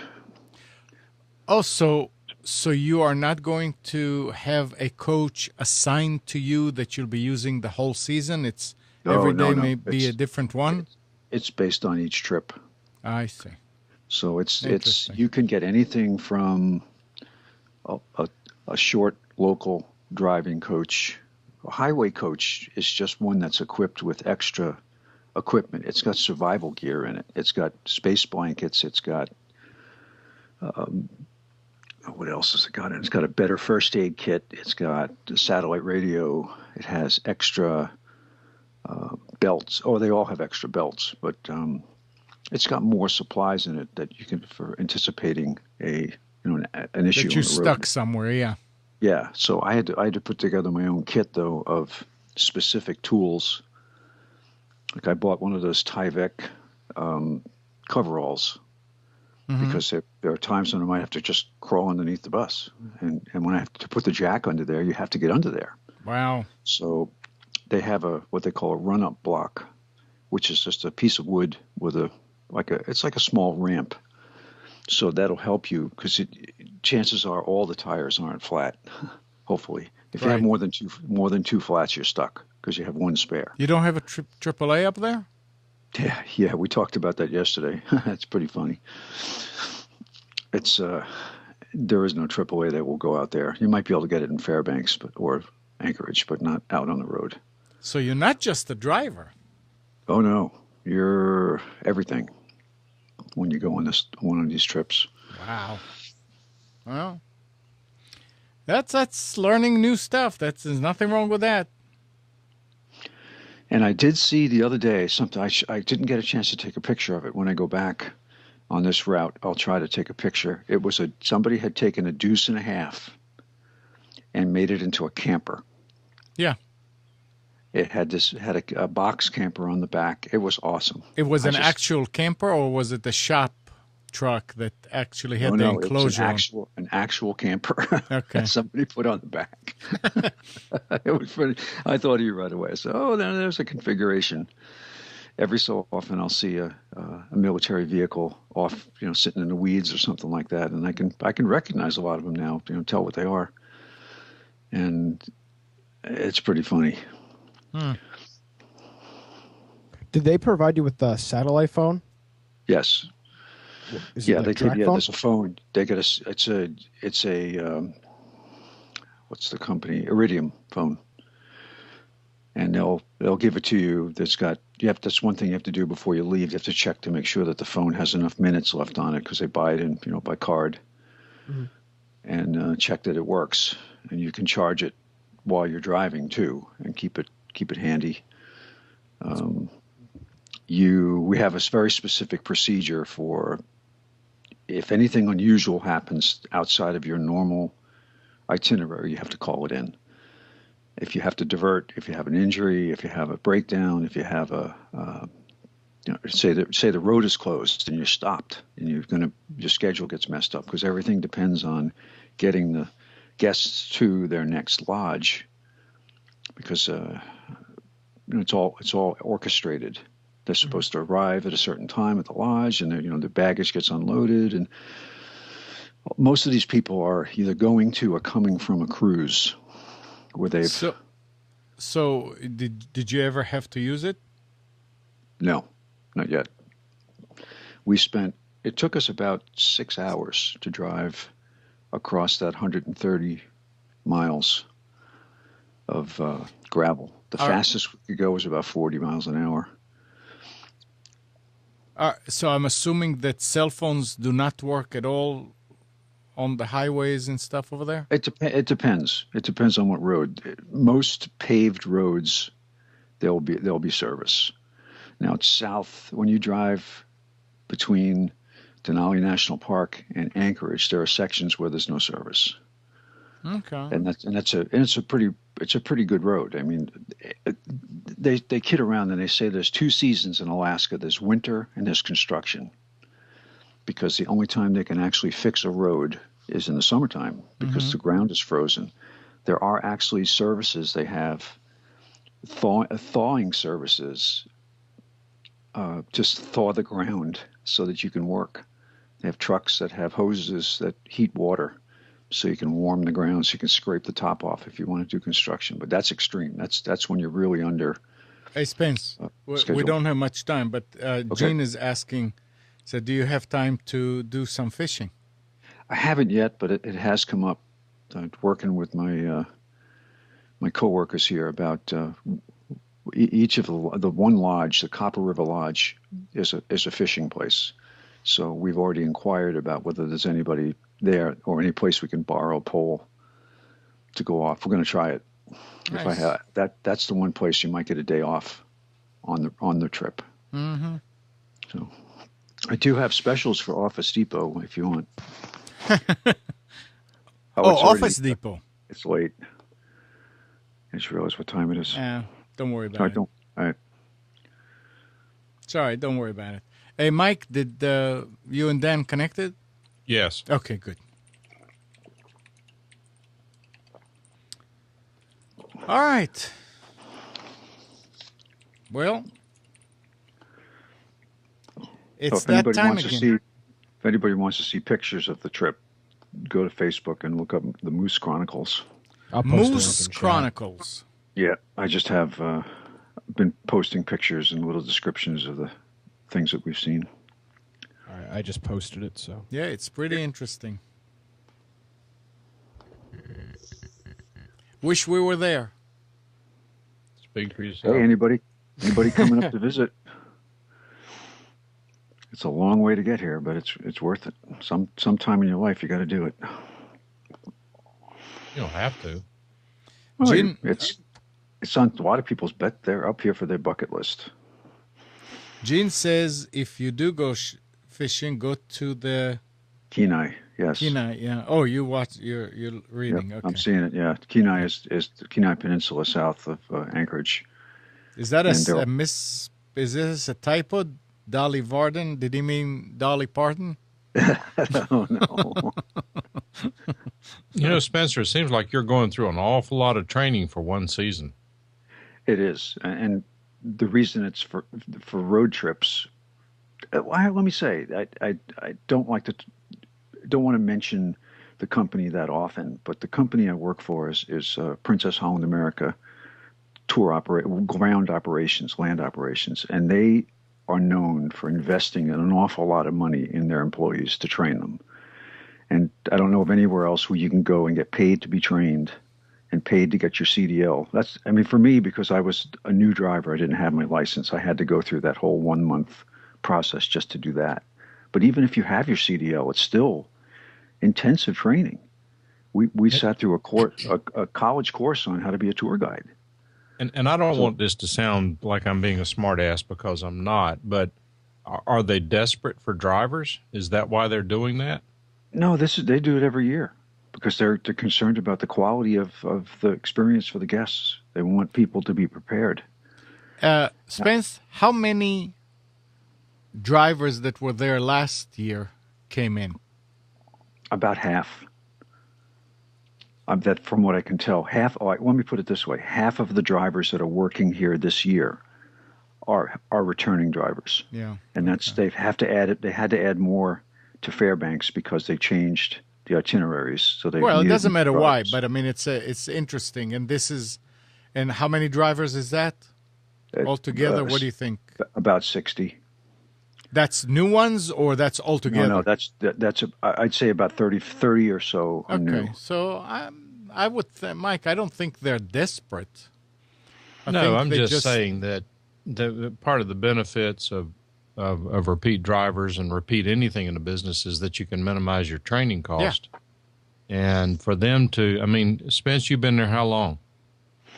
Almost 2 months. And they haven't made a penny off of you yet. True. That's pretty serious commitment. Well, they also think about where you're asking people to work. In Fairbanks, there's no employee housing offered. Well, that's the why other I'm locations- saying, are they desperate? Is it there's something here for them to do that? I mean, now a lot of companies, when they hire you now, they don't even want to train you to where the bathroom is, and these guys have made a serious investment in you. And if you live there permanently, then it would make more sense. But to go through 2 months worth of training for one season, just to me seems like a lot. But if they make everybody go through it every year, then that's just standard operating procedure. Yep. None of that's critical. I'm impressed. A returning driver would probably need about maybe one week or so of refamiliarization, or if the tours change, they'd have to learn the differences. Mm-hmm. So, they got people that come back every year who drive up from the lower 48 to come up with a trailer or whatever, or they know people up here that they stay with. So for some people, it's a serious way of making money, because if you're a good driver and you connect with people, you get tips. Yeah, but I'm going to North Dakota and work on the oil field. Yep. Oh yeah, that's the new pipeline, like it was up here. The North Slope. All right. You didn't hear me, Spence, earlier. I'm going to brag once again because my daughter also bragged. My son graduated from Catawba College yesterday. And wow. Much to my pleasant surprise when they announced his name, they announced that he had graduated magna cum laude. Congratulations. Wow, great. Means you're doing something right. Mike always does everything right. Yeah, right. Yeah, that's 100% fact. Yeah, right. I'm sorry, I couldn't hear you. Say that again. Audio is Mike not always important. does Don't bother. everything right. Don't bother saying it again, because audio is not important. See, he turned his off completely. I had a choke here. My Okay. daughter misspelled the word Guys. charcoal. I told Jason that he can be here after the show. We need to go and fix something on his server. So I don't want to. Jason, are you still here in chat? I don't see any posts. I think he said he was leaving a while ago. No. Any last words from anybody?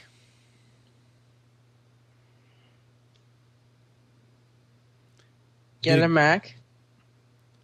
Did everybody see our new intro when we started? Probably not. Hey, you should play for your outro too. No, the outro has different things. Why can't you play the video with no audio and play your outro song? I guess I could. Just mute the audio on the video. I guess I could. Yeah, that's true. I could. I'll So do you it should today. do. Yeah. Well, you should be able to mute it now. There it is. Are you watching, Spence? Yes.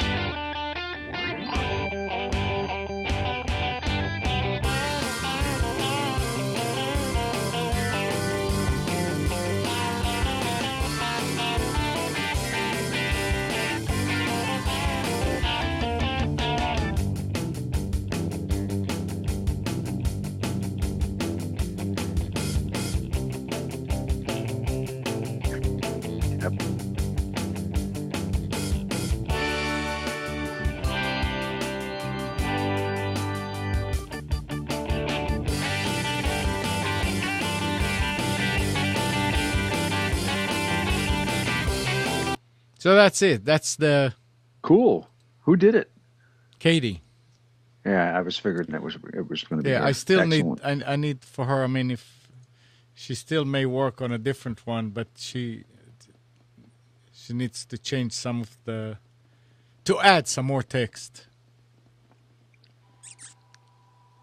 Oh, there's Jason probably already calling me.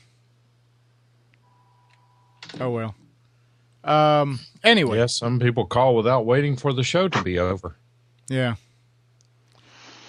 All right. See what I mean? So, that's it for today. What do you mean? That's it. Oh. Good morning, Kathy, Hannah, Nabil, Mac, Norm, Katie, and Donna. And I guess Pam is still asleep, right, Spence? Oh, she's working. Oh, she's working. Okay. She's at work, yeah. Thank you, everybody, for tuning to Computers 2K Now. We hope you enjoyed and maybe learned something from our time together. Remember to practice safe computing. Back up your hard drive and update your virus scanner. We'll be back here next Sunday at 9, but you can always reach us at computers2know.com. While you're at it, like us on Facebook. Subscribe to our YouTube channel. Tomorrow morning at 11, it's the Health In Show. At 1, it's Breaking Free. And at 7, it's the Tanya Love Show. See y'all.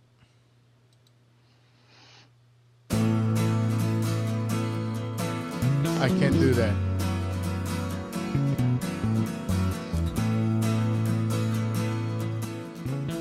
You are tuned to the Nissan Communications Network. Our weekly lineup of call-in programs includes Computers 2K Now with Amnon Nissan, Health In with Debbie Bruck, Breaking Free with Marilyn Shannon, Lessons of Vietnam with NCVVI members, The Tanya Love Show, Reawaken Your Brilliance with Julie Seibert. And if you tuned in too late, you can always watch each program in its entirety or download an MP3 audio file of it at www.nissancommunications.com.